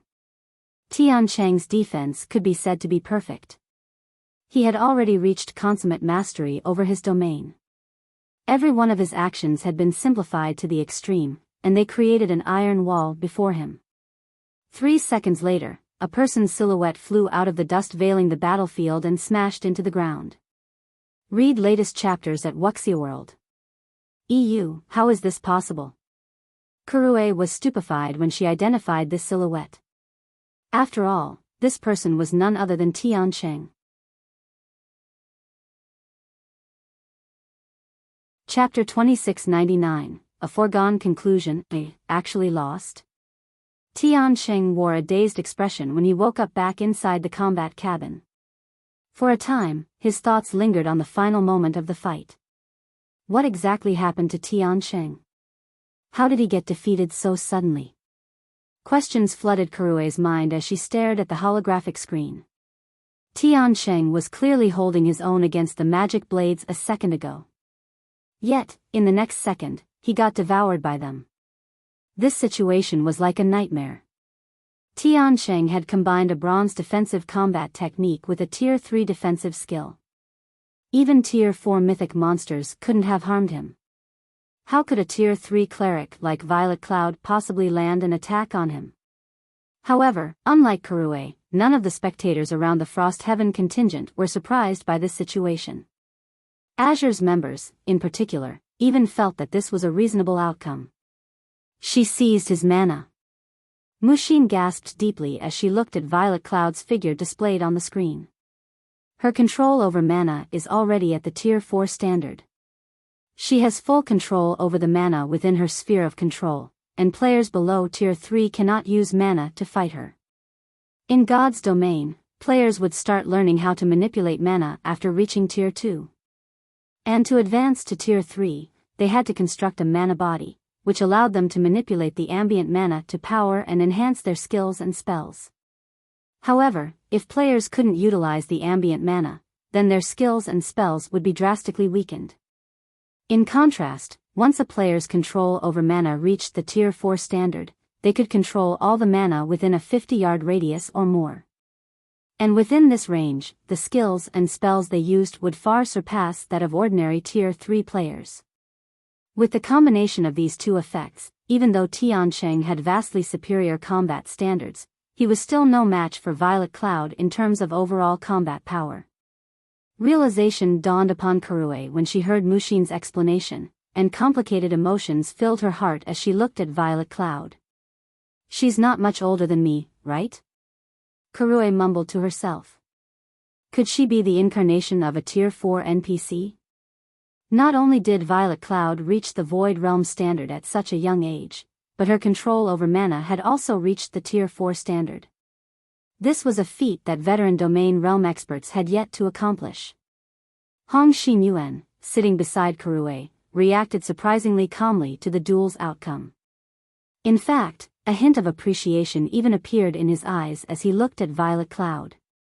Old Hong, you didn't lose unjustly, right?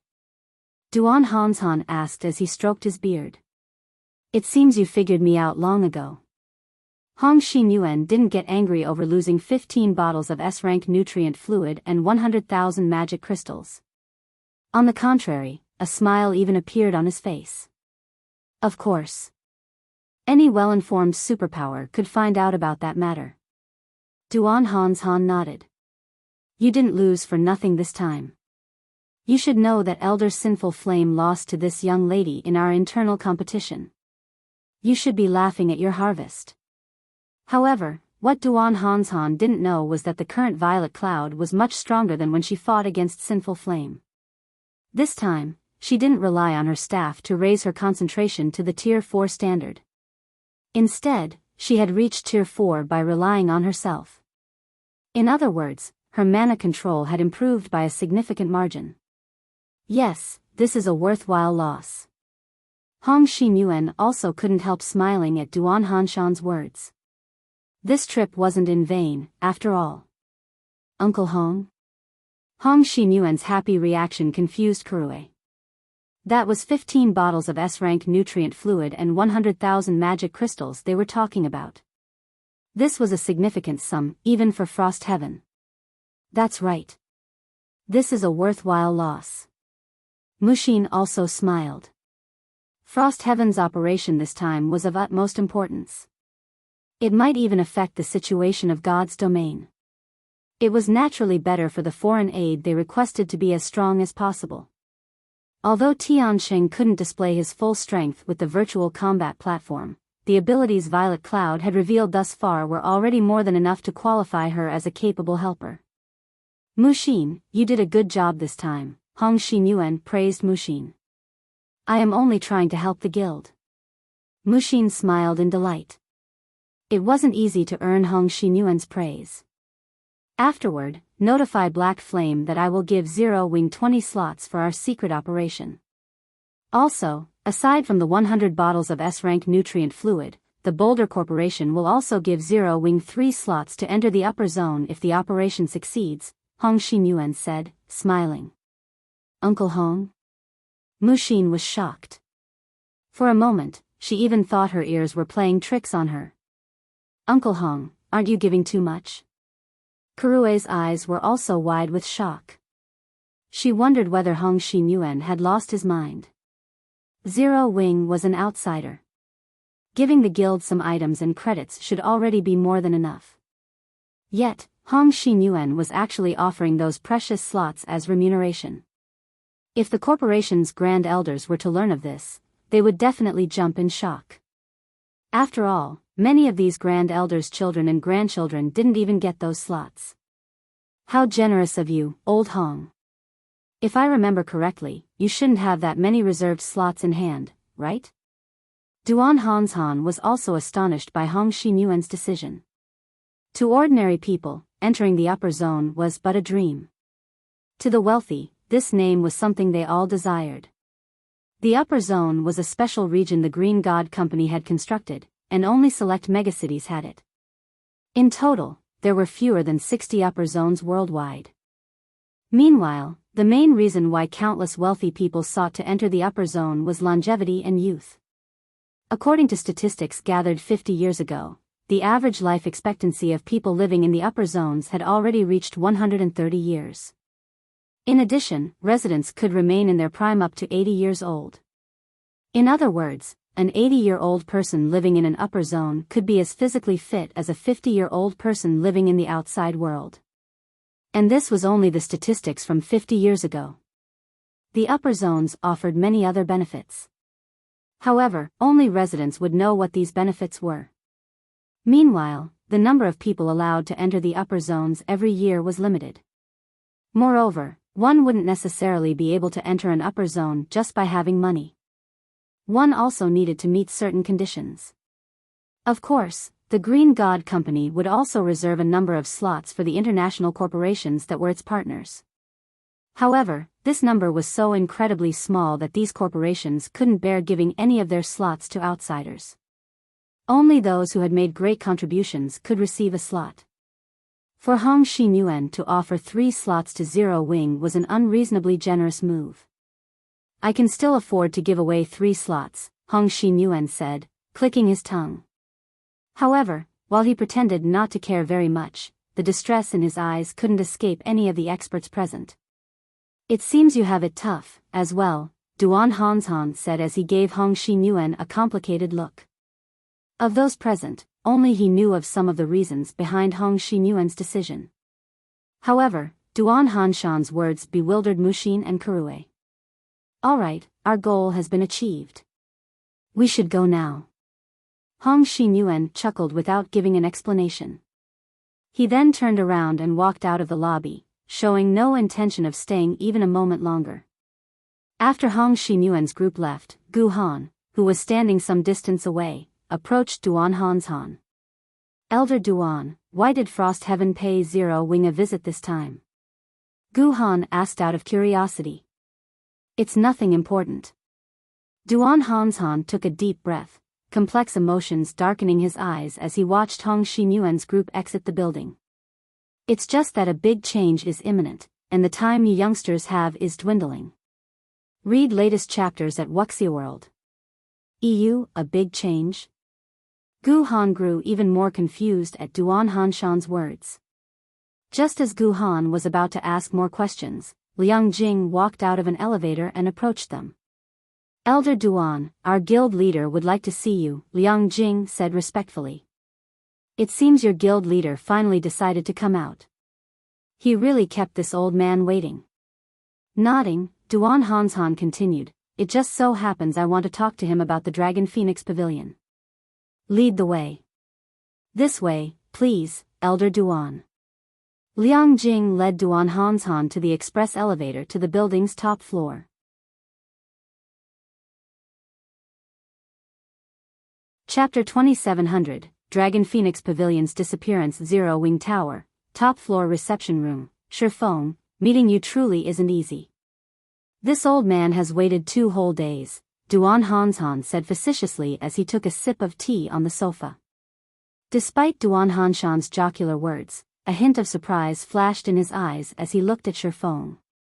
He could feel something different about Shifeng, yet he couldn't put his finger on it at the moment. In God's domain, Shifeng felt like a vast ocean. Now, although he still gave off a calm and vast feeling, Duan Hanshan could also feel hints of wind and rain coming from the youth. It was as if this calm could explode at any moment. In fact, Duan Hanshan could even feel a faint trace of danger from Shifeng right now. However, this feeling was intermittent, leaving Duan Hanshan uncertain. Shifeng himself didn't notice this change. After completing his Tier 4 promotion and exiting his virtual gaming cabin, he only felt that his thoughts had become sharper and nothing more. This situation also puzzled Shifeng somewhat. Unlike the previous breakthroughs he had, his body didn't become deprived of energy because of the breakthrough. On the contrary, his current physical condition was surprisingly good. He had not entered a state of weakness after this breakthrough. Elder Duan, you jest. I truly had to go to great lengths to get out of God's domain, Shifeng explained. May I know why you decided to visit Zero Wing's headquarters personally this time? Did something big happen? Duan Hanshan was the Duan family's representative in the Azure Chamber of Commerce. His status was not the slightest bit inferior to that of the guild leaders of super first-rate guilds. No matter how one looked at it, there was no way someone of such status would escort a bunch of newcomers for training. This was especially true for Azure, a superpower that focused on commerce. Azure was much busier than combat-oriented guilds, as it had to maintain a vast and accurate information network. You really are a straightforward person. You behave nothing like the guild leaders of other powers. Duan Hanshan chuckled. However, I am similar to you in this aspect. In that case, I'll get straight to the point. Indeed, I didn't come here for the training meeting but another major event. This matter might even have something to do with Zero Wing. A major event that concerns Zero Wing? Shifeng couldn't help growing curious. May I know what this event is, Elder Duan? If even an individual like Duan Hanshan spoke of this matter as a major event, then it had to involve the various superpowers. However, based on what he heard from Liang Jing, aside from the system update, there shouldn't be any other major events in God's domain recently. You should be aware of what happened to the Dragon Phoenix Pavilion, right? Duan Hanshan asked. Yes. The Dragon Phoenix Pavilion's 3 pavilion masters disappeared together with their close aides, and there has been no news of them even now, Shifeng replied, nodding. The 3 pavilion masters' disappearance had caused an uproar among the various superpowers. He had also asked Mu Lingsha to inquire into the situation, but she still hadn't discovered anything thus far. The matter I spoke of is somewhat related to the Dragon Phoenix Pavilion, Duan Hanshan said, his expression growing serious. 2 days ago, the guild leader and vice-guild leaders of the 9-star family all disappeared. The 9-star family's leadership disappeared? How is this possible? Shifeng was stunned by the news. Not only was the 9-star family a super first-rate guild, but its background was even stronger than the Dragon Phoenix Pavilions. According to rumors, the guild had suddenly gained the support of a powerful corporation. It currently occupied a portion of several empires and was close to catching up with Silenc. Moreover, the 9-star family had 6 vice-guild leaders, who independently managed the guild branches in different empires. The fact that all of them had disappeared overnight was even more unbelievable than the simultaneous disappearance of the Dragon Phoenix Pavilion's 3 pavilion masters. As for the possibility of someone attacking the 9-star family's headquarters, that was even more impossible. After all, powers of such caliber possessed comprehensive security systems. Even several grandmaster martial artists shouldn't be able to kidnap these people in secret. News of this matter has been blocked. Not many superpowers know of it, Duan Hanshan said in a quiet tone. What does this have to do with Zero Wing? Shifeng grew even more curious after hearing Duan Hanshan's words. Could the Dragon Phoenix Pavilion have a hand in this matter? No. Duan Hanshan shook his head. According to Azure's investigations, both the Dragon Phoenix Pavilions and 9-star family's leaders disappeared after secretly meeting with Saint's Hand. And according to inside information from the 9-star family, after the guild's leaders disappeared from the game, a group of mysterious people took their gaming cabins away. A group of mysterious people took their gaming cabins? Is this Saint's Hand's doing? After hearing Duan Hanshan's explanation, Shifeng suspected that the Dragon Phoenix Pavilion had faced a similar situation. Also, did you find out where their cabins were transported to? While we still don't know if this incident is related to that mysterious bunch in God's domain, we did find out where the cabins were transported to, Duan Hanshan replied, chuckling. Where? Shifeng asked curiously. Logically, with the forces the Dragon Phoenix Pavilion and 9-star family wielded, the 2 guilds should have been able to locate their leaders quickly. However, even now, there was no news from the Dragon Phoenix Pavilion. This was truly a bizarre situation. The upper zone. Duan Hanshan said these words one by one. The upper zone? The fog enveloping Shifeng's heart grew heavy. He simply couldn't understand what was going on. Phoenix Rain was merely one of the leaders of a super first-rate guild. Why would someone of her status be dragged into such a huge incident?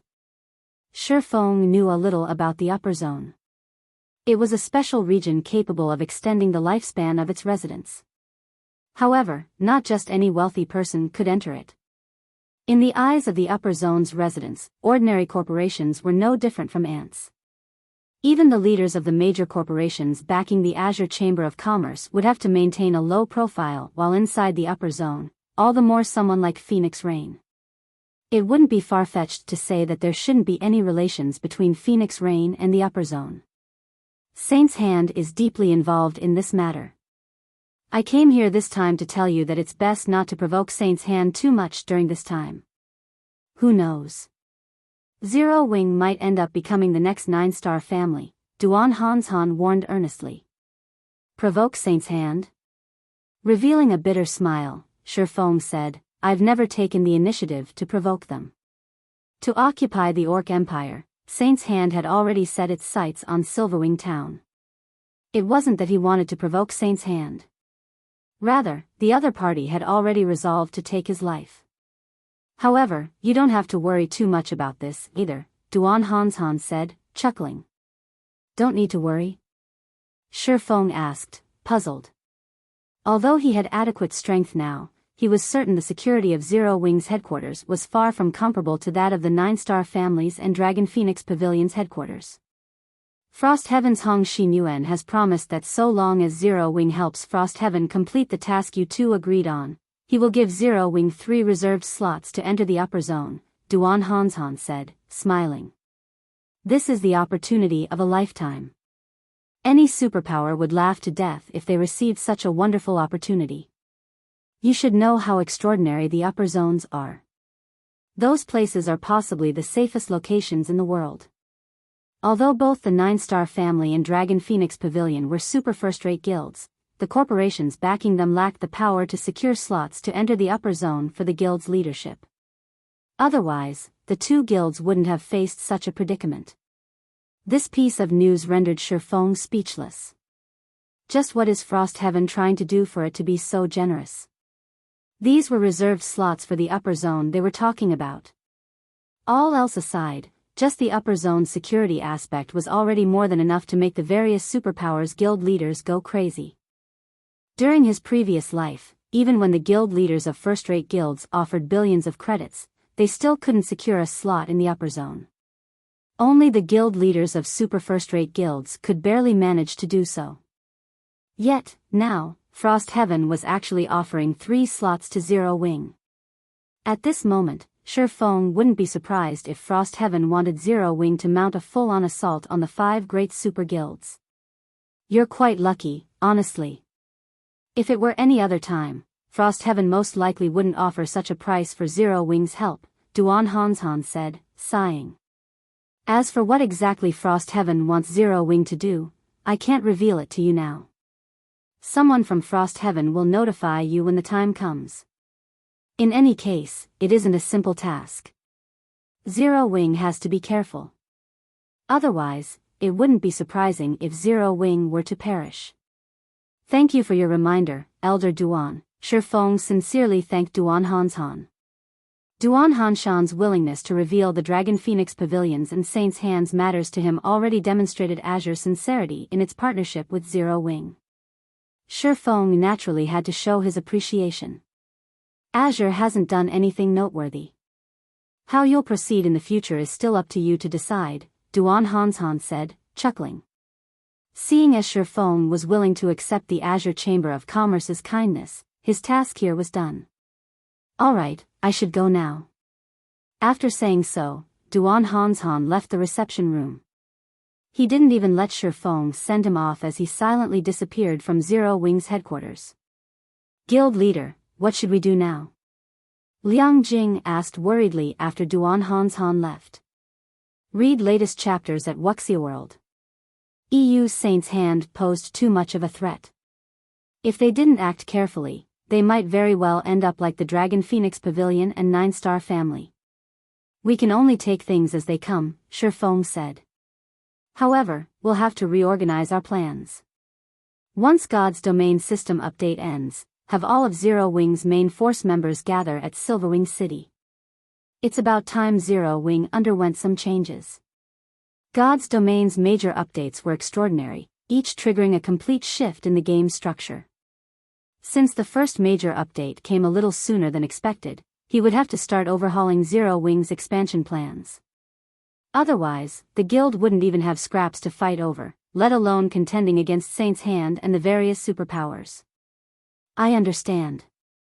I'll get it done as soon as I go online, Liang Jing said, nodding. Time passed quickly. Before anyone knew it, God's Domain's major update had been completed, and everyone started logging back into the game at 7 o'clock in the morning. Lying in his virtual gaming cabin, Shifeng took a deep breath when he saw the Login button appear on the screen before him.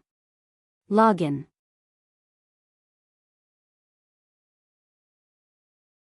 Chapter 2701, Era of Hegemony begins. Silverwing City, Zero Wing's residence. Along with a flash of brilliance in the underground secret room, Shifeng's figure gradually appeared.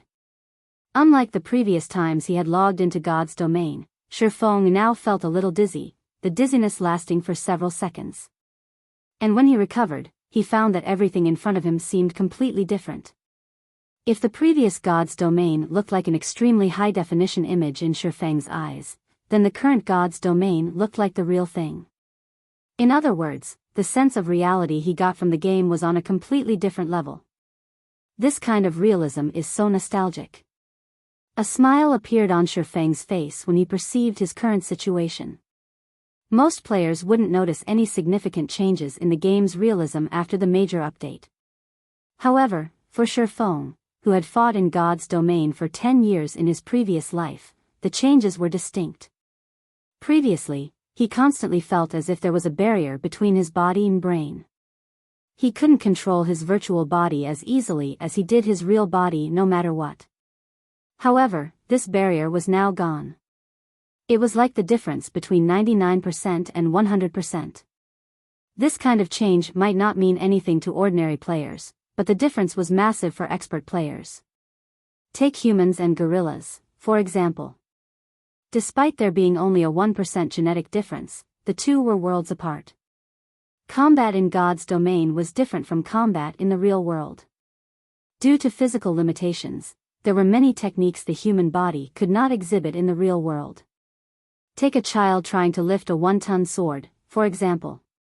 With how tiny the child's physique was, such a feat would be impossible. However, what if the child's physique allowed him to swing the sword easily? One could easily imagine how terrifying the child's destructive power would be. After adjusting to the changes, Feng left the secret room, heading to his office to sort out the information on the major update. When Feng walked out of the secret room, the Tier 3 NPC guard stationed at its entrance panicked. Like a frightened rabbit, the guard hurriedly straightened his back and put on a respectful look. "Good morning, my lord," the Tier 3 NPC respectfully saluted Feng. "Good morning." Feng nodded and smiled at the NPC named Flet. "It's finally here. I wonder how chaotic God's domain's major forces will become." In reality, the biggest change brought about by God's domain's first major update wasn't in the realism but the NPCs and monsters. Both NPCs and monsters gained their own thoughts after the major update. Yes, thoughts. Not intelligence. The so-called AI that powered the NPCs and monsters before was merely a well-designed program that could react to players' words and actions to a reasonable extent. Most of the NPCs and monsters in the game couldn't actually think for themselves. Generally, only NPCs at Tier 5 and above had such an ability. But now, no matter how weak the monster or NPC was, they would all have their own thoughts. This would bring about a great change to God's domain. After all, from a certain perspective, NPCs and monsters were no longer different from real humans. With this change, fights with monsters and NPCs would feel no different from PvP fights. No. To be precise, fights against monsters and NPCs would become even more troublesome than PvP fights.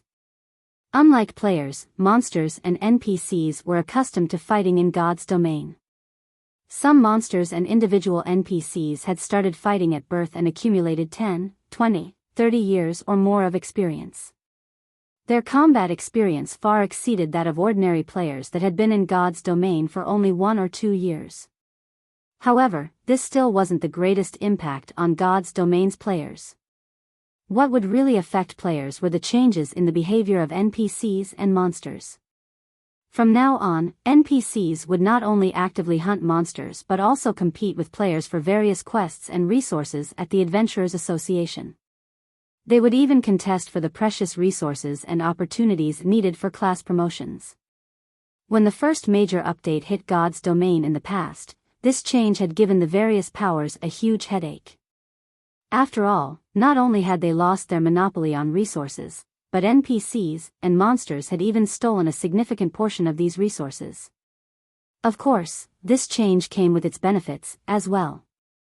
For example, players unaffiliated with any powers could choose to join NPC teams to do quests. This option instantly increased the survivability of independent players. It also allowed independent players to get their hands on resources and equipment that were previously unattainable. Meanwhile, after Feng left the underground hall, the NPC named Fret breathed out a deep sigh of relief. The Lord seems strange today. He normally doesn't talk to us guards, yet he actually said good morning to me today. Fret, who was clad in silver mail armor, thought in confusion as he looked at Feng's departing back. Did the Lord notice me slacking, so he greeted me as a warning? Thinking up to this point, Fret shivered involuntarily. This won't do. I mustn't slack off anymore. Such a good job is hard to find in the entire Star Moon Kingdom. If I lose it, those former colleagues of mine will definitely treat me as a joke. Fret raised his vigilance and straightened his posture even further. Meanwhile, when the other NPC guards in the underground hall saw Shifeng, they also started secretly discussing Shifeng's peculiar behavior today. Shifeng was someone standing in a lofty position. In the past, he normally wouldn't even say a word to them. He was basically the representation of coldness and ruthlessness. Yet, Shifeng gave off the feeling of a spring breeze today. This sudden transformation made the guards in the underground hall uneasy for some time. At this time, these NPCs weren't the only ones feeling doubtful and insecure. The players throughout God's domain also felt surprised and confused by the changes to the game. The forums of God's domain were also burning with discussions. Why do those NPCs feel like living people? They're even discussing us players in private. What is going on here? You think that's strange? My personal guard actually asked for a day off to take care of his injured wife. You guys probably haven't been to the Adventurers Association yet, right? Right now, NPCs are taking on the quests posted there. One NPC even seduced the beauty in my party to go questing with him. For a while, the players of God's domain were bewildered by these changes to the NPCs. Some found the changes novel, while others found them flabbergasting. However, most players rejoiced at these changes. Such sentient NPCs were simply unheard of. The players felt as if they had actually come to another world. This was especially true when they heard these NPCs discussing them. The NPCs would even rave about the experts among players. Some well-known expert players even had fans among the NPCs, a situation ordinary players couldn't help envying. However, unlike ordinary players, God's domain's various major powers were far less delighted at these changes. In fact, these sudden changes were practically fatal to some of the smaller guilds. This was because the major update didn't just grant NPCs their own thoughts. The monsters out in the fields had also become much more troublesome to handle. This was especially true for monsters at the Lord rank or above. The wealth of combat experience they possessed made them even stronger than experts in terms of combat standards. A Lord-ranked monster could easily pummel a Tier 2 expert of the same level. Some great lords could even contend against Tier 3 experts. However, this still wasn't the worst part. The truly terrible change the major update brought was the removal of fixed dungeons. Dungeons were a stable source of equipment and materials for the various major powers in God's domain. Quite a number of guilds would grind low-level dungeons for all sorts of materials rather than raid high-level dungeons. In fact, small guilds weren't the only ones to use this approach to secure materials. Even the various superpowers did so. After all, with the difficulty of high-level dungeons, raiding them would definitely result in casualties, which would, in turn, cause the players in the team to regress. Hence, the various superpowers took the more conservative approach to obtain materials. They would have only one vanguard team for raiding high-difficulty dungeons. That way, they could ensure that they possessed the latest and best equipment and materials available while simultaneously having a large amount of basic materials to supply the vanguard team. However, that all changed with the game's major update. After the update, all the fixed dungeons had disappeared. Now, only dungeons that appeared at random were available. Meanwhile, some of these dungeons were challenging, while some were a walk in the park. Moreover, every one of these dungeons could be raided only once before they disappeared. If one didn't raid the dungeon upon discovering it, there was a high chance someone else would raid it first. This change dumbfounded not only the various small guilds but even the superpowers. With this situation, how were they supposed to develop their guilds from now on? Similarly, the various adventurer teams in God's domain also started growing uneasy. Not only did resources grow scarcer, but NPCs had even emerged as competitors. One could easily imagine how intense the fight for resources would become in the future. The various superpowers might even remove their disguises and start fighting and competing for real. Silverwing City, Zero Wing's residence, Guild Leader's office, Guild Leader, everyone's arrived, Liang Jing reported as she looked at Shifeng, who was arranging the latest information on God's domain. Read latest chapters at Wuxia World. EU, are Aqua Rose and Gentle Snow also here? Shifeng asked. Although Aqua Rose and Gentle Snow had already exited the space-time maze, as they were transported to a special location, they couldn't contact others through the game at all. They could only contact others through the real world. They're here, but, hesitation appeared on Liang Jing's face. Puzzled, Shifeng asked, but what? Tentatively, Liang Jing whispered, I might be mistaken, but when I saw them just now, they felt alien.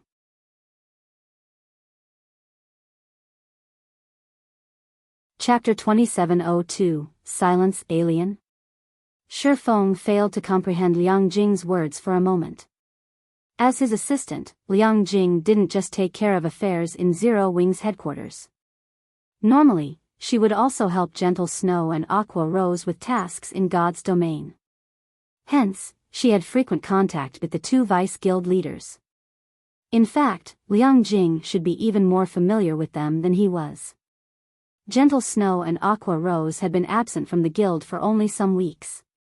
No matter how he looked at it, Liang Jing shouldn't have a reason to describe them as alien. Are you saying that their temperament has changed? Shifeng asked after giving the matter some thought. A person's temperament would change along with the improvement of their knowledge and mental state, especially after a breakthrough in the limit of their brain activity. Shifeng was a perfect example of this. No. Shaking her head, Liang Jing whispered in a somewhat uncomfortable voice, that kind of feeling. It's like looking at complete strangers wearing their faces. Liang Jing's words surprised Shifeng. Are you sure? I'm very sure. Liang Jing said earnestly. Okay. Shifeng nodded solemnly. This matter ends here. Just treat them like you normally do. Guild leader, are the vice guild leaders all right? Liang Jing asked worriedly. No matter how she looked at it, this change simply wasn't normal. If Gentle Snow and Aqua Rose really had a problem, Zero Wing would be in great danger. After all, the two vice guild leaders were responsible for most of the guild's daily activities, whereas Shifeng was mainly a figurehead. I'm not sure yet. Shifeng shook his head. I'm afraid I'll know what's going on only after I meet with them in person. Space-time mazes were very special existences in God's domain. Only an extremely small number of players would encounter a space-time maze when traveling through space-time passages. An even smaller number of players would encounter a mysterious space after leaving the space-time maze. This mysterious space was unresolvable. Many people attributed its appearance to a bug in the game. Every player that entered this mysterious space would end up in a very special world. Nobody knew what kind of world it was, and only one thing existed in this world. Slaughter. One would either be hunted down endlessly, or hunt others endlessly, or fight on an endless battlefield. It was as if the fragments of countless memories in God's domain were collected in this special world. Even when players were killed in this world, they wouldn't truly die. They would only go from one dream to another after their deaths, and this cycle would loop endlessly. Moreover, the pain players felt in this world wasn't mitigated in the slightest. The concept of time in this world was supposedly blurred. The time players experienced inside this world was something only their minds perceived, with no effect on their real bodies. Hence, even when a player spent 1 or 5 years inside this special world, only hours or days might have passed in the real world. However, time was the scariest thing in existence. After all, time could wear down everything, let alone humans. If Gentle Snow and Aqua Rose really came out from this mysterious space, a lot of time must have passed for them already, so much so that even their memories had blurred. Hence, it was only normal for them to change. The only thing Shifeng didn't know was how many years Gentle Snow and Aqua Rose had spent in that mysterious space. Meanwhile, according to the statistics from his previous life, the longer the time one spent in that special world, the greater the influence on one's mentality. Zero Wing Residence's top-floor conference room. Zero Wing's upper echelon and core team leaders were currently seated inside this magnificent conference room. Of these people, even the weakest was a level 116, tier 3 player, while the strongest were Violet Cloud and Fire Dance, who had both reached level 121 already. However, there was still a significant gap between them and Shifeng, who was level 125. Fire Dance had already replaced her old gear with a set of dark red leather armor. Based on the magic patterns etched into her armor, the armor was a set. Moreover, it even gave off the glow effect unique to epic items. Fire Dance also had her hair tied up with a ribbon that resembled the starry sky. The ribbon gave her an indescribable sense of fierceness, as if she were the empress of the night sky. It seems Fire Dance also reaped a considerable harvest in the space-time maze. Shifeng was slightly surprised at the dagger hanging by Fire Dance's waist. Not only did the dagger exude a faint sense of hostility, but it even roiled the ambient mana. If this dagger were unsheathed, he couldn't even begin to imagine the impact it would have on the environment. Even fragmented legendary items paled in comparison to this dagger. However, when Shifeng swept his gaze across Gentle Snow and Aqua Rose, who sat on both sides of the conference table, he was taken aback. How can this be? Shifeng was rendered speechless. After what Liang Jing had said, he had already mentally prepared himself for the worst. However, now that he saw them in person, he realized that the two's situation exceeded his worst expectations. Gentle Snow's and Aqua Rose's weapons and equipment remained the same as when they left the Western continent. Even their levels were still at level 117. However, the feeling the two gave off was utterly different. Gentle Snow had been rather aloof in the past but still relatively sociable. On the other hand, Aqua Rose had been a cheerful and assertive woman, and her eyes had always sparkled with wisdom and ambition. Now, however, the two of them could no longer be considered human. Neither of them exuded the slightest hint of emotion as if they were plants. They did not appear happy or sad. Although they were currently communicating with the others around them, their voices did not fluctuate with any emotion whatsoever. The only thing Shifeng could sense from the two was a deathly silence, although the feeling of silence each gave off was slightly different. In the case of Gentle Snow, her silence resembled bones piled atop a battlefield. In the case of Aqua Rose, her silence was like a candle flame in the dark, carrying both death and hope. Read latest chapters at Wuxia World.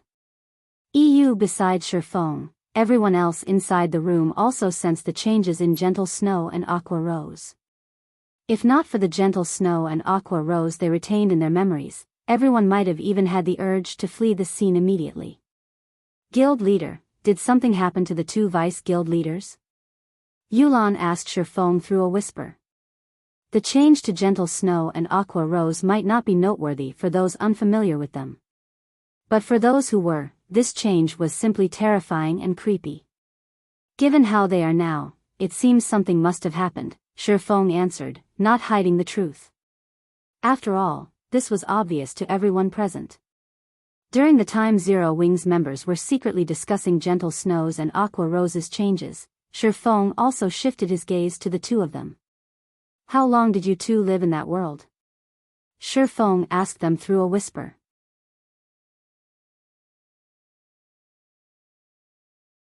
Chapter 2703, 80 years. Shifeng's words were like a drop of water falling into a silent ocean. Although it couldn't kick up any huge waves, it still caused ripples that spread out endlessly. As soon as Shifeng finished voicing his inquiry, a hint of surprise flashed across Gentle Snow's and Aqua Rose's calm eyes. This surprise contained neither excitement nor joy. They didn't feel as if they found someone that understood them either. They simply felt a little surprised. They wondered why Shifeng would know of this matter. However, their surprise soon disappeared, and darkness and calmness returned to their eyes. Afterward, Aqua Rose and Gentle Snow exchanged glances. Aqua Rose then turned to Shifeng, an indifferent smile forming on her beautiful face. Sure enough, nothing can get past you, guild leader. We aren't sure how long we lived in that world. However, according to our calculations, it should be 80 years. 80 years? Shifeng couldn't help but gasp. Even his mind had gone slightly numb. He had thought of the possibility of Aqua Rose and Gentle Snow living in that special world for a considerable period. He had even considered the possibility of them living there for a decade or two. But 80 years. Many people lived only 80 years in their lifetimes. Meanwhile, Aqua Rose and Gentle Snow had spent 80 years fighting ceaselessly every day. The mere thought was chilling. To spend 80 years alone. Just the loneliness alone was already unimaginable. Any normal person would have most likely gone crazy already. However, Aqua Rose's voice was incomparably calm, so calm that it was like she was talking about someone else's problem. 80 years, complex emotions filled Shifeng's eyes as he quietly observed Aqua Rose and Gentle Snow. It's no wonder you two feel like monsters. The moment he laid eyes on Aqua Rose and Gentle Snow, he could already tell that the two of them were no longer human. After listening to Aqua Rose's explanation, he understood everything. If the two of them had spent 80 years in endless slaughter and combat, it wouldn't be an exaggeration to say that they were the strongest in the world in combat experience. Compared to them, the 10 years of combat experience he had in God's domain was nothing. Not to mention, both of them were combat geniuses. At this time, in terms of combat power, he was most likely a baby in front of Aqua Rose and Gentle Snow. A baby trying to see through the thoughts and standards of an adult was simply a joke. Not to mention, Aqua Rose and Gentle Snow would be adults even among Grandmaster martial artists. This situation placed Shifeng at a loss. He didn't know whether he should feel happy or helpless. Guild leader, Frost Heaven's Mushin just contacted us. While Shifeng was in a daze, Liang Jing, who stood beside him, suddenly spoke up. Mushin wants Zero Wing to gather at the Fire Dragon Empire's imperial capital. She says we are allowed to bring at most 20 people. It seems they're finally ready to act. Shifeng didn't feel particularly surprised at this piece of news. After all, Duan Hanshan had already said that Frost Heaven would soon take action. Did she tell you their plan? She did. Liang Jing nodded with a slightly gloomy face. Guild leader, are we really going to participate in Frost Heaven's operation this time? If possible, I wouldn't want to either. However, Frost Heaven's offer is too tempting to refuse, Shifeng said with a bitter smile. 3 reserved slots for the upper zone. This wasn't an opportunity one could come across every day. Even the various superpowers would pounce on it. Not to mention, the upper zone had an important benefit he needed. While Gentle Snow and Aqua Rose might have gained 80 years of combat experience in that special world and achieved inhuman levels of combat standards, these benefits came with a huge drawback. On the surface, it would seem as if the two had lived in that special world for 80 years. However, only weeks had gone by in the real world. The instant the two left that special world, it would be as if 80 years of memories had been downloaded into their brains, placing an unimaginable burden on both their brains and bodies. During his previous life, the players that lived in that special world for 2 or 3 years had gradually had problems with their bodies after they returned. Eventually, they became paralyzed and had to be hospitalized for a month before they recovered. After all, digesting all these memories had consumed a lot of their mental strength, which definitely wasn't a good thing. Meanwhile, both Gentle Snow and Aqua Rose had lived in that special world for 80 years. Shifeng didn't dare imagine how massive a backlash they would suffer. For the two's safety, he had to bring them to the upper zone. Although the S-rank nutrient fluid had great recovery effects on the human body, it only helped a little in healing a person's brain and spirit. Only medicines for brain and spirit recovery could resolve this problem. Of all the medicines Shifeng knew, even the life potion wasn't particularly effective in spirit recovery. The most the life potion could do was restore ordinary depletions of mental strength. It was utterly ineffective against a brain overload like this. The only solution he could think of now was the upper zone. The upper zone was a special region the Green God Company constructed. There were plenty of unknowns inside. In fact, the precious S-rank nutrient fluids and life potions circulating in the market were merely obsolete medicine the Green God Company produced. Guild leader, Frost Heaven is too ambitious, Liang Jing commented despite herself. If we're not careful, Zero Wing might very well perish. What are they planning to do?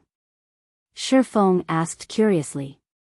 Their goal this time is to become one of the 12 great guilds of God's domain. Liang Jing said. The 12 great guilds wasn't a random title made up by players. Instead, this was a title given to the 12 strongest guilds recognized by the War God's Temple. The player guilds that become God's domain's 12 great guilds would enjoy numerous benefits across the main continent. They could even garrison an empire and be worshipped by the said empire. An empire's worship. Just this point alone was more than enough to allow a guild to pull ahead of the other superpowers. One could say that the position of the 12 great guilds was something all superpowers had to compete for. However, competing for this position wasn't an easy task. A guild had to satisfy a series of conditions to qualify. Firstly, guilds had to become one of the top 10 rookie guilds. After that, they had to compete for the 12 reserve seats of the 12 great guilds. However, this was going to be God's domain's first competition for the reserve seats. The War God's Temple had announced that 6 were empty this year. Hence, for this year only, player guilds could compete for the 6 empty reserve seats so long as they met the conditions for participation in the competition. Due to Zero Wing's poor foundation, Shi Feng never even considered participating in the competition. There were 4 conditions for participation. 1. Submit 2,000 units of 7 luminaries crystal to the War God's Temple. 2. Have a guild residence in the capital cities of 50 kingdoms and 12 empires.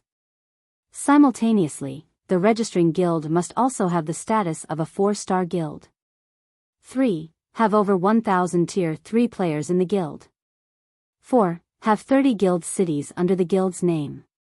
These 4 basic conditions were extremely harsh.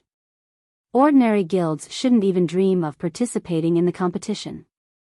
In fact, even ordinary superpowers wouldn't qualify.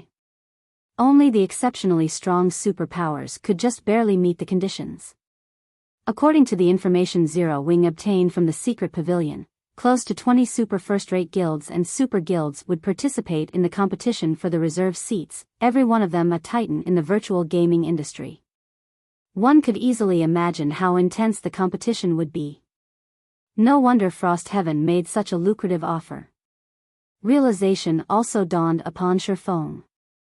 In his previous life, Frost Heaven had first entered the ranks of top 10 rookie guilds and eventually became one of the 12 reserve guilds before slowly climbing up to join the 12 great guilds. However, Frost Heaven was not fully developed at this time. Trying to compete for one of the reserve seats so soon would most likely result in failure. Frost Heaven had to know this as well, but was still grasping at a strand of hope. Guild leader, if we become Frost Heaven's foreign aid, any guild Frost Heaven confronts will probably treat us as a mortal enemy, Liang Jing explained.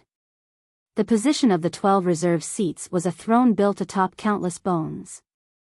At present, Zero Wing was in a very terrible situation already. On one side, there was Starlink. On the other side, there were the newly developed superpowers. There was even the extremely dangerous Saint's Hand in the Orc Empire. Read latest chapters at Wuxia World. EU. If they offended a few more superpowers now, Zero Wing would no longer have a future in God's domain. Although it is very dangerous, this is also a chance for Zero Wing. It would be a shame to let it go, Shi Feng said, shaking his head. Fire Dance and the others should get ready. We'll set out immediately. While contesting for the 12 reserve seats was indeed dangerous, if they succeeded, even as foreign aid, Zero Wing would receive the War God's Temple's recognition as well as some basic privileges. For example, city garrison rights and worship rights. While getting an entire country to worship Zero Wing was impossible, getting one city to do so was still possible. This was also why many guilds had fought to become foreign aid for the participating guilds in the past.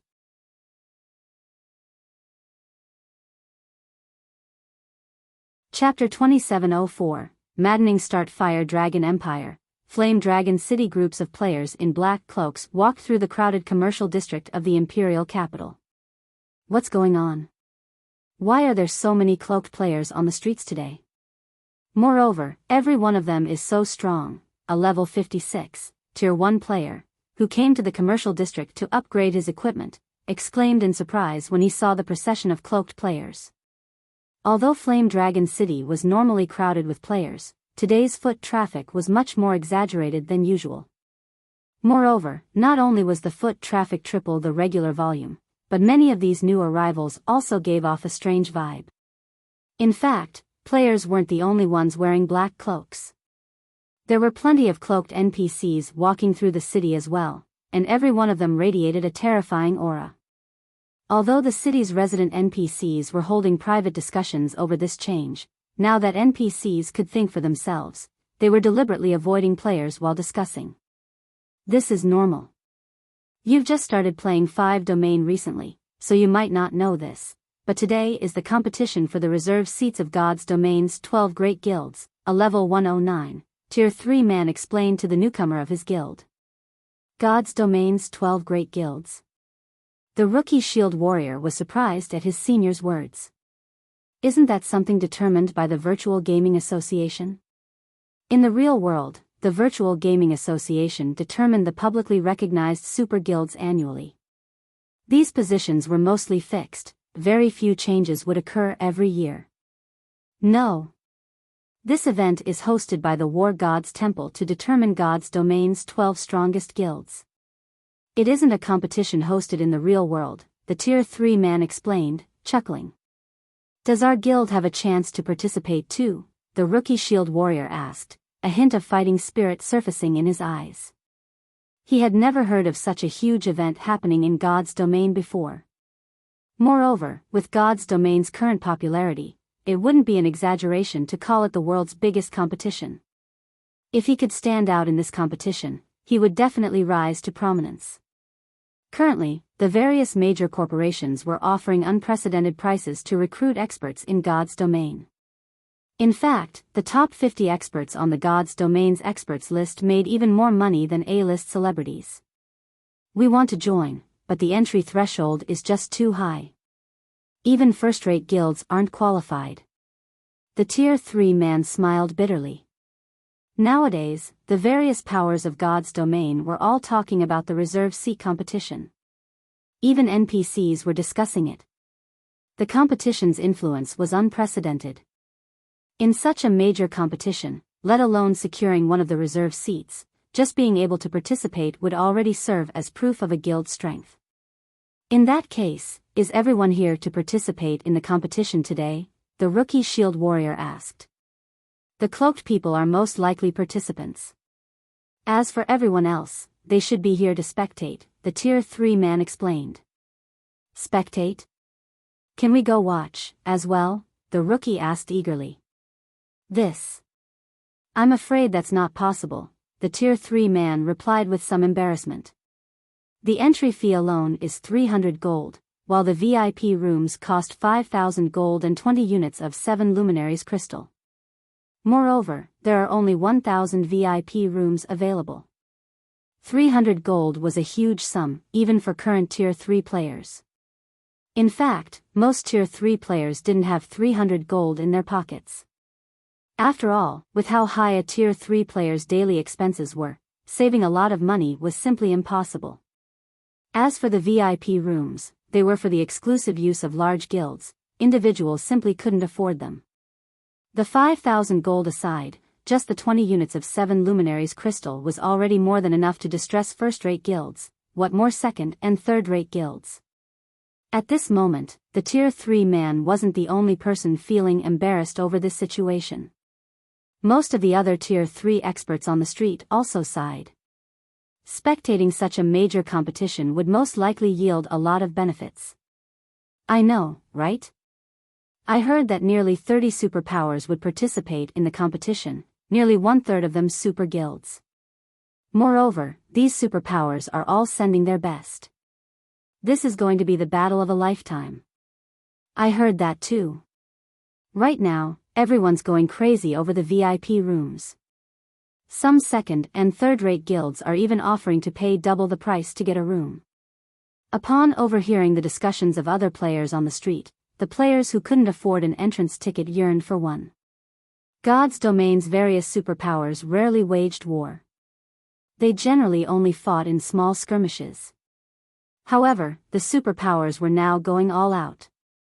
One could easily imagine how intense the competition would be.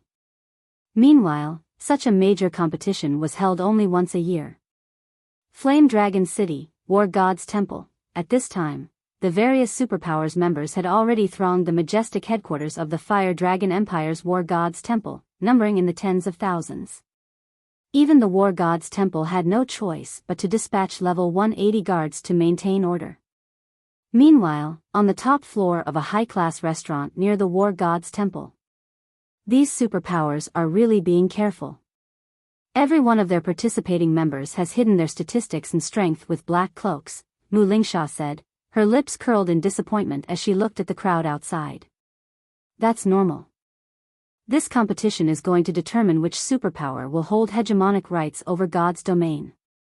It is only natural for them to try to hide as much information as possible. Anyone who exposes their cards now will only make easy targets of themselves, Unyielding Heart, who sat beside Mu Lingsha, said, chuckling. However, I didn't expect for so many superpowers to apply for the competition in the Fire Dragon Empire. Although there are many empires in God's domain, only 4 of them are ancient nations. Any confident superpower wouldn't let go of these 4 nations. While guilds can register for the competition at any empire's capital, the guild that wins a reserve seat in their registered empire will receive additional benefits from the empire. Sighing, Mu Lingsha continued, it's a pity Unyielding Soul lacks accumulations. Otherwise, we could have come here to try our luck too. I wonder who will secure the 6 reserve seats. When Unyielding Heart spoke of the reserve seats, a hint of yearning appeared in his eyes. We can probably already determine who will get 5 out of the 6 seats. The last is the important one. I'm afraid those guilds are going to have a bloody battle, Mu Lingsha said gloatingly. The competition for the reserve seats was most likely going to be extremely intense. After all, if nothing unexpected happened, 5 of the 6 available seats would go to the 5 great super guilds. This left the other superpowers to compete over just 1 seat. The mere thought of the competition's intensity scared her. Look! Mythology's people are here, Mu Lingsha said as she looked at a group of undisguised players walking down the distant street. At the head of this team was none other than Cold Shadow. Mythology's arrival instantly cast a grim shadow over the plaza in front of the War God's Temple. Setting aside the fact that Mythology was one of the virtual gaming industry's publicly acknowledged 5 great super guilds, just the fact that Mythology's members were doing nothing to hide their strength already proved how confident Mythology was in its strength. Although this team from Mythology wasn't the main force that would participate in the competition, even the weakest in the team of several hundred was a level 116, tier 3 player. Moreover, the base equipment standard of these people was level 115 fine gold set equipment. So, this is Mythology's strength? As expected of one of the 5 great super guilds. Even the team they sent to register is already so powerful. I really wonder how strong Mythology's representative team on the Western continent is. The spectators from the various superpowers and large guilds couldn't help growing fearful when they looked at Mythology's team. Read latest chapters at Wuxia World. EU. Meanwhile, as Mythology's members submitted their registration to the War God's Temple, a round of exclamations suddenly rose from the plaza's edge. After Mythology's team, another team of players actually arrived uncloaked. Moreover, this team only had a little over a dozen players in it. Are they insane? Mu Lingsha froze in the middle of sipping her black tea when she saw this small team. After all, this team belonged to none other than the currently famous Zero Wing.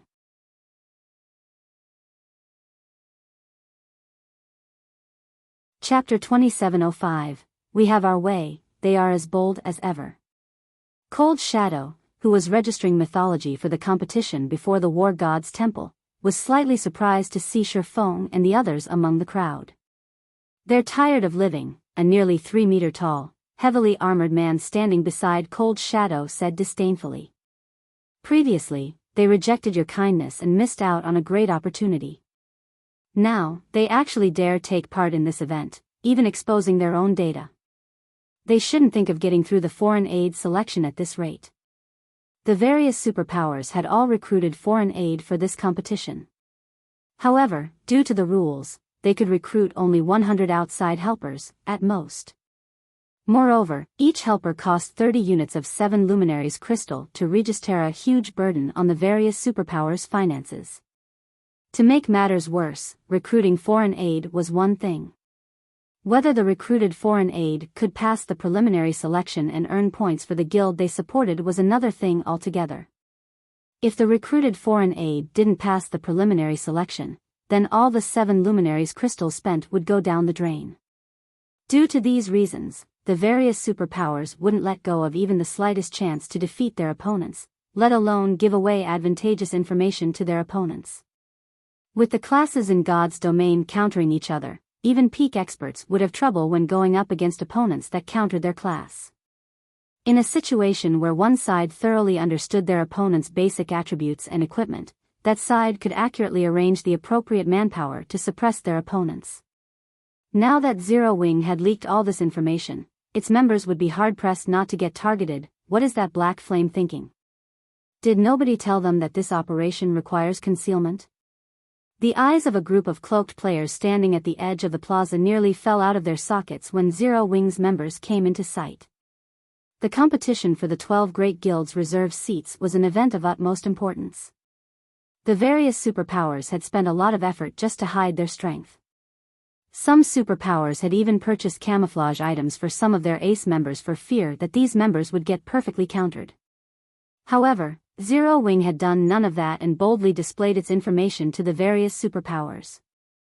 Hong Xin Yuan, are these the trump cards you spent 3 reserve slots to recruit? You've truly opened this old man's eyes, an elderly man with graying hair said as he looked at Hong Xin Yuan standing beside him. The wrath in his voice made even Mushin and the other vice guild leaders nearby shudder. Great Elder Blue, this should be an accident, Mushin hurriedly explained to the blue-robed old man named Brilliant Blue. Brilliant Blue was one of Frost Heaven's 5 frost pillars. Previously, Brilliant Blue had nearly flipped over Frost Heaven because of Hong Xin Yuan's decision to give away 3 upper zone reserve slots to Zero Wing. In the past, the Boulder Corporation had rejected Brilliant Blue's request for a reserve slot for his grandson. However, he had eventually dropped the matter. After all, the reserve slots were extremely precious, and the Green God Company wouldn't necessarily gift the Boulder Corporation with slots every year. Now, however, Hong Xin Yuan had decided to give away 3 of these precious slots to a bunch of outsiders without even consulting with anyone. There was no way Brilliant Blue wouldn't get angry over this matter, especially with Zero Wing having made such a huge blunder now. An accident? Brilliant Blue laughed when he heard this. That's right. This is indeed an accident. An accident on a scale this old man has never seen before. Lon having no excuses for this situation, Hong Xin Yuan said apologetically, some problems have indeed occurred this time, but Zero Wing's members are undoubtedly strong. They are indeed pretty good. Of the 17 of them, even the lowest leveled person is level 117, while the highest has even reached level 121. Each of them also has 6 pieces of epic equipment on average. This is a rare sight even among the various superpowers main force teams, Brilliant Blue said. He then turned to the other elders present and continued, however, they have exposed all their data now. It will be child's play for the other superpowers to counter them. Frost Heaven's 7 luminaries crystals aren't easy to come by. Every piece is exchanged using the guild members' blood and sweat. I don't want to see those crystals wasted. I suggest removing Zero Wing now and having my grandson's subordinates fill up the remaining slots. When Brilliant Blue finished speaking, the guild elders present fell silent for a while. I think what Great Elder Blue said is logical. Now that Zero Wing has made such a blunder, we do need to replace them, one of the vice guild leaders standing behind Brilliant Blue said and nodded. Blue's words aren't unreasonable. I also think that it is necessary to replace them, a white-haired Grand Elder said. The dispute over the reserve seats will greatly impact God's domain's future. It might even determine Frost Heaven's life and death. We cannot afford to be sloppy in this matter. We don't have to take such a risk either. That's right. There is indeed no need for us to take this risk. After the white-haired Grand Elder spoke up, the other guild elders present also started voicing their agreement with Brilliant Blue's suggestion. As for the matter of finding new foreign aid to replace Zero Wing's members, nobody present was concerned about that. The various superpowers had prepared plenty of substitutes for today's event. Naturally, Frost Heaven wasn't an exception. Not to mention, Brilliant Blue's grandson wasn't some simpleton either. In fact, he had gained the title of Sloth in the Flower of Seven Sins. If not for his having joined the Flower of Seven Sins, he would have already become a vice-guild leader in Frost Heaven. Meanwhile, the Flower of Seven Sins was an organization proficient at assassination. Its members were natural killers. There was no superpower more adept at dealing with players than the Flower of Seven Sins, not even super guilds. Brilliant Blue's grandson was one of Frost Heaven's trump cards in this competition. Having the Flower of Seven Sins' peak experts replace Zero Wing's members wouldn't be a problem at all. Of course, Brilliant Blue's selfishness also played a role in his decision. The 3 reserve slots Hong Xin Yuan offered to Zero Wing were actually his personal property. They didn't belong to the guild or the Boulder Corporation. Brilliant Blue couldn't force Hong Xin Yuan to give them to him. However, if Zero Wing got removed and Brilliant Blue's grandson helped Frost Heaven secure a reserve seat, Hong Xin Yuan would have to give those 3 upper zone reserve slots to Brilliant Blue's grandson to preserve his reputation. Just as the various elders present were about to reach a consensus, someone interrupted them. "Dear elders, don't you think you're going a little too far?" Mushin said.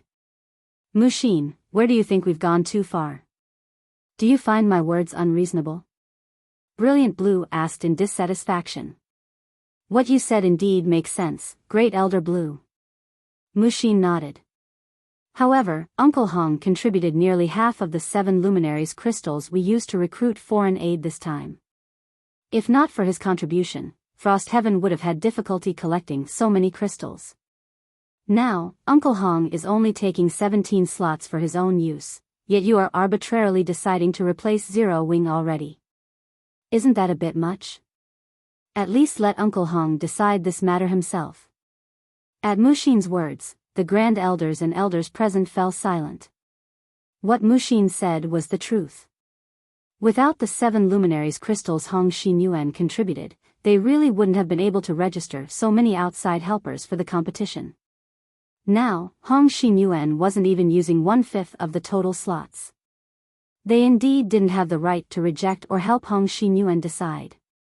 "What you say is correct, but we are also doing this in consideration of the guild's future," Brilliant Blue said righteously. "Old Hong, didn't you contribute those crystals for the sake of the guild, as well?" Just when Brilliant Blue wanted to say something more, a dignified, middle-aged man in the team suddenly spoke up. "Stop arguing. Do you plan to make fools of yourselves in front of the other superpowers?" As soon as this middle-aged man spoke up, everyone present fell silent. Respect also appeared in everyone's eyes as they looked at this man. However, Brilliant Blue still refused to budge. "Guild leader, we cannot afford to be careless in this matter. Others might be afraid of 7 Wonders, the guild leader of Frost Heaven, but not Brilliant Blue." Not only was Brilliant Blue one of the 5 Frost Pillars, but he was also 1 generation older than 7 Wonders. Hence, 7 Wonders still had to take his words seriously. "Enough." 7 Wonders frowned. "This matter ends here. We will not remove Zero Wing. However, what Great Elder Blue said is reasonable, as well. Notify Zero Wing that we won't help them during the preliminary selection. This is their problem, so they have to solve it themselves. Frost Heaven does not have any excess combat power to spare." Guild leader. Mushin was startled. She never thought that 7 Wonders would make such a decision. This was equivalent to abandoning Zero Wing. Hong Xin Yuan also frowned at this decision. Without Frost Heaven's assistance, Zero Wing would most likely have difficulty getting through the preliminaries. And even if Zero Wing passed, not many of them should remain. "Enough. Get it done." Seven Wonders said resolutely. Understood, Mushin sighed. Mushin was powerless to change Seven Wonders' decision. She immediately relayed the news to Shifeng. As for how far Zero Wing could reach, that would depend entirely on Zero Wing itself. Guild leader, Frost Heaven is having us fend for ourselves, Yan Tianqing said, startled by the message Shifeng shared with the team. Yan Tianqing had advised Shifeng to conceal their information. However, Shifeng had rejected his suggestion. Now, look what happened. Read latest chapters at Wuxia World. EU, what do you guys think? Shifeng asked Fire Dance and the others, chuckling. Let them. We have our way of doing things. Why should we play by their rules? Fire Dance said nonchalantly. Big Sis Fire is right. I've also been itching for a good fight lately, Violet Cloud said, a hint of excitement flashing in her eyes. Similarly, Cola and the others also expressed their eagerness for a good fight. Since that's the case, let's go get registered. Oh.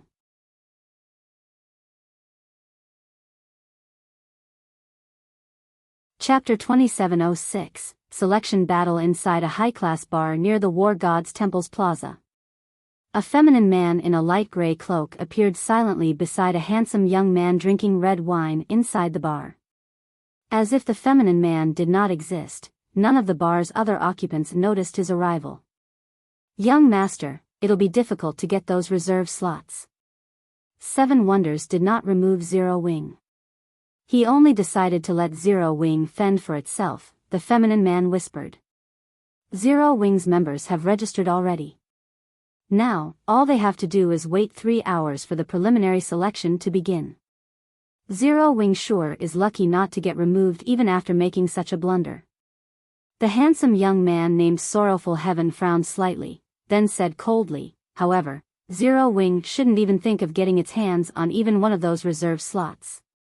Sorrow, how about I attack them directly afterward? A girl with disheveled hair sitting beside Sorrowful Heaven suggested, excitement sparkling in her eyes. The woman had the flower of Seven Sins' symbol imprinted on her arm. As soon as this small and delicate girl spoke up, everyone inside the bar shook visibly as they reluctantly recalled a scene in the past. Hayes, you have to abide by the rules this time. Otherwise, I won't bring you out anymore, Sorrowful Heaven said. A hint of fear had also surfaced in his eyes when he looked at this harmless-looking girl. Even after becoming one of the 7 sins, Sorrowful Heaven still dared not act carelessly around this girl. After all, death was the best relief when one went against this harmless girl. Even the flower of 7 sins' mysterious leader got a headache when dealing with her. If they did not manage her properly, she would easily trigger a catastrophe. Don't worry. I'll definitely listen to you during this mission. I won't recklessly do anything to those people. The girl named Imperial Haze nodded obediently and giggled. That's good. Sorrowful Heaven breathed out a sigh of relief. He then said slowly, we don't have to worry about Zero Wing this time. Now that Zero Wing has exposed all its data, the other superpowers' foreign aid will target them first. We won't have to do anything to Zero Wing. On the contrary, while everyone else is focused on Zero Wing, we can search for the War God orders. The selection match for foreign aid was straightforward. All registered foreign aid would be teleported to a special space to search for the War God orders scattered there. They would have 5 hours to do so, and once the time was up, all participants holding a War God order would pass the selection. However, the number of War God orders was limited to 100. In other words, only 100 players, at most, could pass the selection. Compared to the number of foreign aid the various superpowers had recruited, the number of available slots was pitifully small. According to the information they obtained, 6 super first-rate guilds and 3 super guilds had come to the Fire Dragon Empire to register for the competition. This meant that 900 players would participate in the preliminary selection, and only 1/9 of these participants could officially become foreign aid. Everyone else would just be wasting their 7 luminaries crystals. Meanwhile, Zero Wing only had 17 members participating in the selection. Trying to secure war god orders while going up against so many experts was simply a fool's dream. As Sorrowful Heaven was considering how he could capitalize on Zero Wing's predicament, Cold Shadow was resting inside one of the war god's temple's lounges. When she received news of Zero Wing's situation, she revealed a satisfied smile. Vice Guild Leader, did you receive good news? The female guardian knight White Feather asked in surprise. Yes. Cold Shadow replied. Although I don't know which dumb guild it was that invited Zero Wing is dead for sure this time. None of Zero Wing's members should even dream of passing the selection. Vice Guild Leader, Zero Wing's 17 members possess extraordinary strength.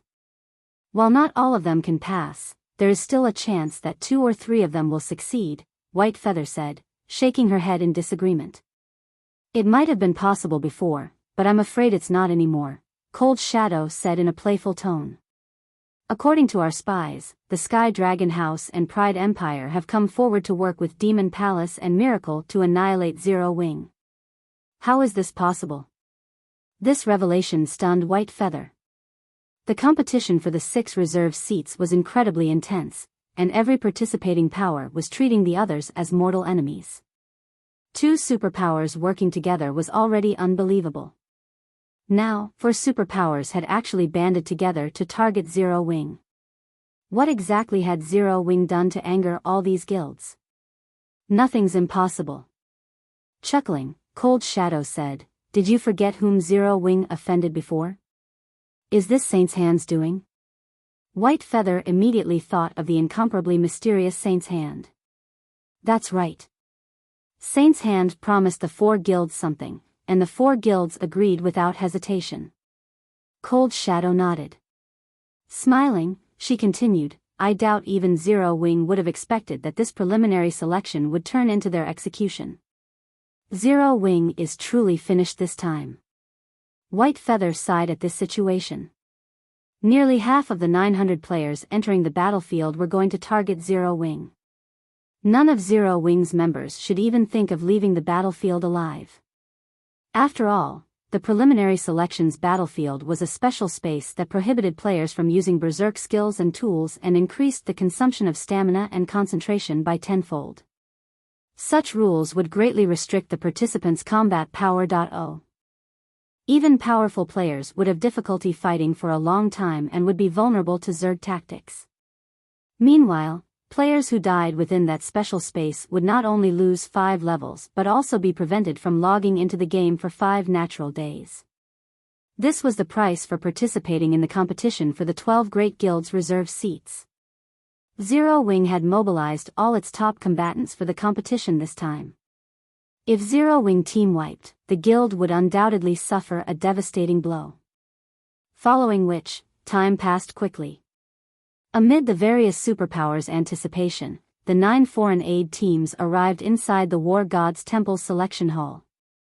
A total of 900 players stood on all sides of the hall. Some groups were large, while others were small. However, aside from Zero Wing's members, everyone else present had concealed their information using black cloaks. Are they the targets? What a pitiful bunch. They probably don't know that our 4 forces have joined hands already. Once the competition begins, we'll attack them together. I wonder if they'll get scared silly at that time. How unfortunate. I wanted to challenge that black flame to check the results of my recent training. Now, this chance is gone. The helpers of the Sky Dragon family, Pride Empire, Demon Palace, and Miracle conversed with each other through the team chat, their words filled with ridicule and sympathy for Shifeng's group. Sorrow, those teams are acting strangely. Every one of them is actually staring at Zero Wing's members, Imperial Haze stated as she looked at the 4 superpowers members. That's not surprising. Who asked Zero Wing's members to be so courageous? Sorrowful Heaven retorted nonchalantly. If I weren't afraid of Hong Xin Yuan holding me accountable and refusing to give me those reserve slots afterward, I would send Zero Wing's members on their way even if the other superpowers didn't target them. Is that so? Imperial Haze still couldn't help growing uncertain as she looked at the 4 superpowers foreign aid teams. By the way, we'll first pretend to move together with Zero Wing afterward. However, so long as we come across other teams during the operation, we'll immediately split away from Zero Wing and let Zero Wing's members tie down the enemy. Remember, you better not take action, Sorrowful Heaven said sternly. I understand. Imperial Haze nodded. Shortly after Sorrowful Heaven finished speaking, everyone in the hall felt their vision blur momentarily. When they recovered, they discovered that they had already arrived inside a forested valley. Read latest chapters at Wuxia World. EU. After scanning his surroundings, Sorrowful Heaven found that the various teams were situated relatively close to each other. If they abandoned Zero Wing too soon, they would most likely get caught by a different team during their retreat. We'll move together with Zero Wing first, Sorrowful Heaven said through the team chat. However, even after Sorrowful Heaven gave this command, none of the Flower of Seven Sins' members moved. Instead, they all stood still, looking dumbfounded. This was because nearly half of the foreign aid teams present had started dashing in their direction like a bunch of madmen as Sorrowful Heaven issued his command. What's going on? Sorrowful Heaven was similarly stunned as he looked at the several hundred players charging at his team from all directions.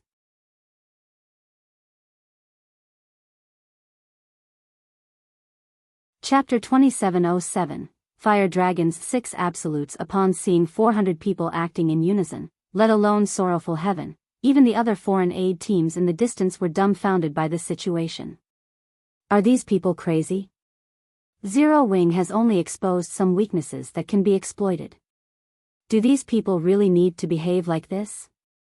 What kind of guild is Zero Wing? Did it desecrate these people's ancestral graves? In the preliminary selection, it wasn't far-fetched to say that aside from the members of one's team, everyone else was an enemy. There did not exist any possibility for cooperation. Yet, 4 teams were now working together to annihilate Zero Wing's members. Moreover, these teams had perfect coordination with each other. Nobody would believe it if someone said there was no hatred between Zero Wing and these teams. Boss Sorrow, these people should be aiming at Zero Wing, a level 117, Tier 3 Ranger from the Flower of Seven Sins reported to Sorrowful Heaven. When he observed the movements and goal of these 4 teams, he gulped nervously despite himself. What exactly did Zero Wing do to make 4 superpowers take such drastic action? At this moment, Sorrowful Heaven couldn't help staring at Shifeng's group in shock. Based on the 4 teams' coordinated movements, it was clear they had discussed things beforehand. Otherwise, they wouldn't have gone all out to annihilate Zero Wing's members as soon as the selection began. Zero Wing was merely an up-and-coming pseudo-superpower, yet it had actually provoked 4 superpowers into working together to deal with it. This was definitely a first in God's domain. If word of this situation spread, Zero Wing would instantly become famous throughout God's domain. Boss, what should we do? The Tier 3 Ranger asked. Let's wait and see first before making a decision, Sorrowful Heaven commanded calmly and quickly. Based on the 4 teams' killing intent, he could tell that they weren't targeting the Flower of Seven Sins. Even so, he still had to be careful. After all, every one of these foreign aid teams had famous experts in them, and even the weakest of their members was a flowing water realm expert. Many of them were even void realm experts, an existence that even the guild leaders of first-rate guilds had to tread carefully around. The 4 teams' coordinated charge was equivalent to 400 guild leaders or vice-guild leaders of first-rate guilds charging together. Just the thought of it made Sorrowful Heaven's scalp prickle. Less than 10 seconds later, several dozen figures dashed past the Flower of Seven Sins members, their passage scattering the surrounding flowers and grass. Meanwhile, the moment these people passed by, everyone from the Flower of Seven Sins, with the exception of Imperial Haze, felt a sense of relief. The pressure they gave off is too frightening. I think over 80% of these people are Void Realm experts, a level 117, Tier 3 assassin exclaimed as he wiped the sweat off his forehead. The other Flower of Seven Sins members also nodded in agreement with this Tier 3 assassin's assessment. Although it was indeed true that even their weakest members were at the Flowing Water Realm, there were only 5 Void Realm experts on their team. While Sorrowful Heaven was a Domain Realm expert, in this special space, he would have difficulty going up against 3 Void Realm experts simultaneously. He might even get killed. In other words, if they excluded the monstrous Imperial Haze, the overall strength of the several dozen players that had just passed by was still above them. Meanwhile, this was only a small portion of the strength 4 foreign aid teams commanded. You think the strongest among these people are only at the Void Realm? After calming himself, Sorrowful Heaven couldn't help rolling his eyes at his subordinates. Boss Sorrow, are you saying there are peerless experts hidden among these people? Everyone gasped reflexively when they heard Sorrowful Heaven's words. Peerless experts. They were existences even super guilds had to be wary of, the important mainstays of the various superpowers. Otherwise, do you think those superpowers would spend so many 7 luminaries crystals to recruit foreign aid? Glancing at the afterimage left behind by a muscular old man, Sorrowful Heaven took a deep breath and said, I suspect that old man who rushed past us just now is 3 Autumns, one of the Grand Elders that founded the Fire Dragon Adventure Alliance. 3 Autumns? The person known as Sky Shaker? The Flower of 7 Sins members shuddered at this name. According to the rumors, 3 Autumns was a phenomenal existence.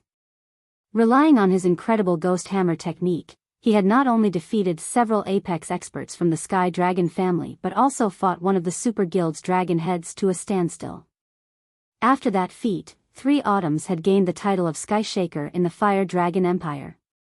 This, in turn, allowed the newly emerged and loosely organized Fire Dragon Adventurer Alliance to get a foothold in the Fire Dragon Empire.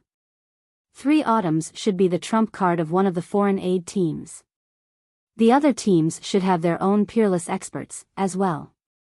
As Sorrowful Heaven watched the 4 teams close in on Shifeng's group, an indescribable sense of shock filled him. These 4 superpowers really think highly of Zero Wing. Although the Flower of 7 Sins team had Imperial Haze as a trump card, if it had to go up against 4 peerless experts simultaneously, only death awaited its members. Aside from Imperial Haze, everyone else wouldn't have any chance to survive.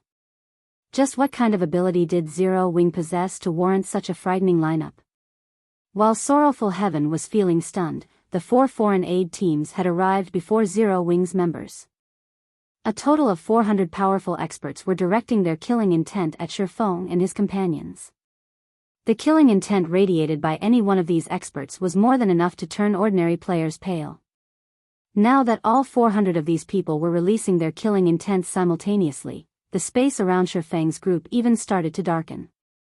In fact, even from over 1,000 yards away, the Flower of 7 Sins' members still felt a chill crawl down their backs, and they felt an urge to flee. Young man, don't blame us for bullying you with numbers. If you have to blame someone, blame yourself for behaving too arrogantly and offending people you shouldn't offend. 3 Autumns said, sighing as he looked at Shifeng. What's the point of talking to them? The sooner we get rid of them, the sooner we can get down to business, the one-eyed, young male guardian knight standing beside 3 Autumns said. Red Rain, don't say that. At least let them die knowingly. That way, they can have a smoother path ahead of them. A beautiful woman with long elven ears and a graceful figure chided with a smile. Black Flame, I originally wanted to have a fair fight with you, but work comes first for me. Don't blame me for prioritizing victory over fairness, a white-haired youth wielding a greatsword declared as he walked out of the crowd. When these 4 people appeared, the crowd spectating in the distance couldn't help gaping and gasping in shock. Sky Shaker, Red Rain, Elven Enchantress, and Mad Sword. Why are all these people here? At this moment, let alone the Flowing Water Realm experts, even a Domain Realm expert like Sorrowful Heaven spontaneously broke out in a cold sweat. He never thought that his guess was actually on the mark. 4 of the Fire Dragon Empire's 6 absolutes had actually gathered here. If these 4 people worked together, they could move unhindered in the Fire Dragon Empire. Even the Empire's super guilds wouldn't dare to offend them casually. Guild leader, these 4 people aren't ordinary opponents. It'll be risky for us to clash with them, Yan Tianqing warned as he looked at the 4 smiling people. The fame of the Fire Dragon Empire's 6 absolutes resounded even in the distant Star Moon Kingdom. This was because every one of these 6 absolutes had gained their fame through their astonishing battle records. They were different from experts whose reputations were due to the bragging of guilds. It seems even the heavens want Zero Wing dead this time. Sorrowful Heaven couldn't help but lament over this situation. However, despite his feelings over the matter, he still eagerly hoped for Zero Wing's demise. Otherwise, the upper zone would forever be beyond his reach. Black Flame, now that you're aware of the situation, if you want to hate someone, hate yourself for being too arrogant. As soon as the level 119 Elven Enchantress said this, she retrieved the bow slung on her back and shot an arrow at Surefong.oo. Tier 3 skill, Sky Piercer. The next moment, a blue flash punctured a hole through space and crossed the 60-yard distance in the blink of an eye. The arrow's speed was so fast that even Sorrowful Heaven and the other spectators failed to react to it immediately. Moreover, the arrow carried so much power that the punctured space continued cracking even after the arrow had passed. I just didn't see you for a while, and your arrow's speed has actually become faster? I could barely perceive it at this close distance, Red Rain said as he looked at Elven Enchantress. Isn't it better to let him die without pain? Elven Enchantress smiled faintly as she put her longbow away. Elven Enchantress's gentle smile awoke a sense of dread in the other 3 absolutes present. None of them objected to her words, though. Read latest chapters at Wuxia World. EU. If Elven Enchantress launched her arrow within 100 yards, even Tier 3 assassins would fall without knowing what hit them. Not to mention, Surefong was only a swordsman. However, as soon as Elven Enchantress finished speaking, a playful chuckle entered everyone's ears. Die? I'm afraid you're still not quite up to scratch for that. The next moment, a person actually walked out of the shattered space, and this person was even toying with the blue arrow Elven Enchantress shot out just now. You're tuning in to the Biyao's Wuxia Chronicles YouTube channel. Don't forget to subscribe and join us on this journey to catch the most captivating stories.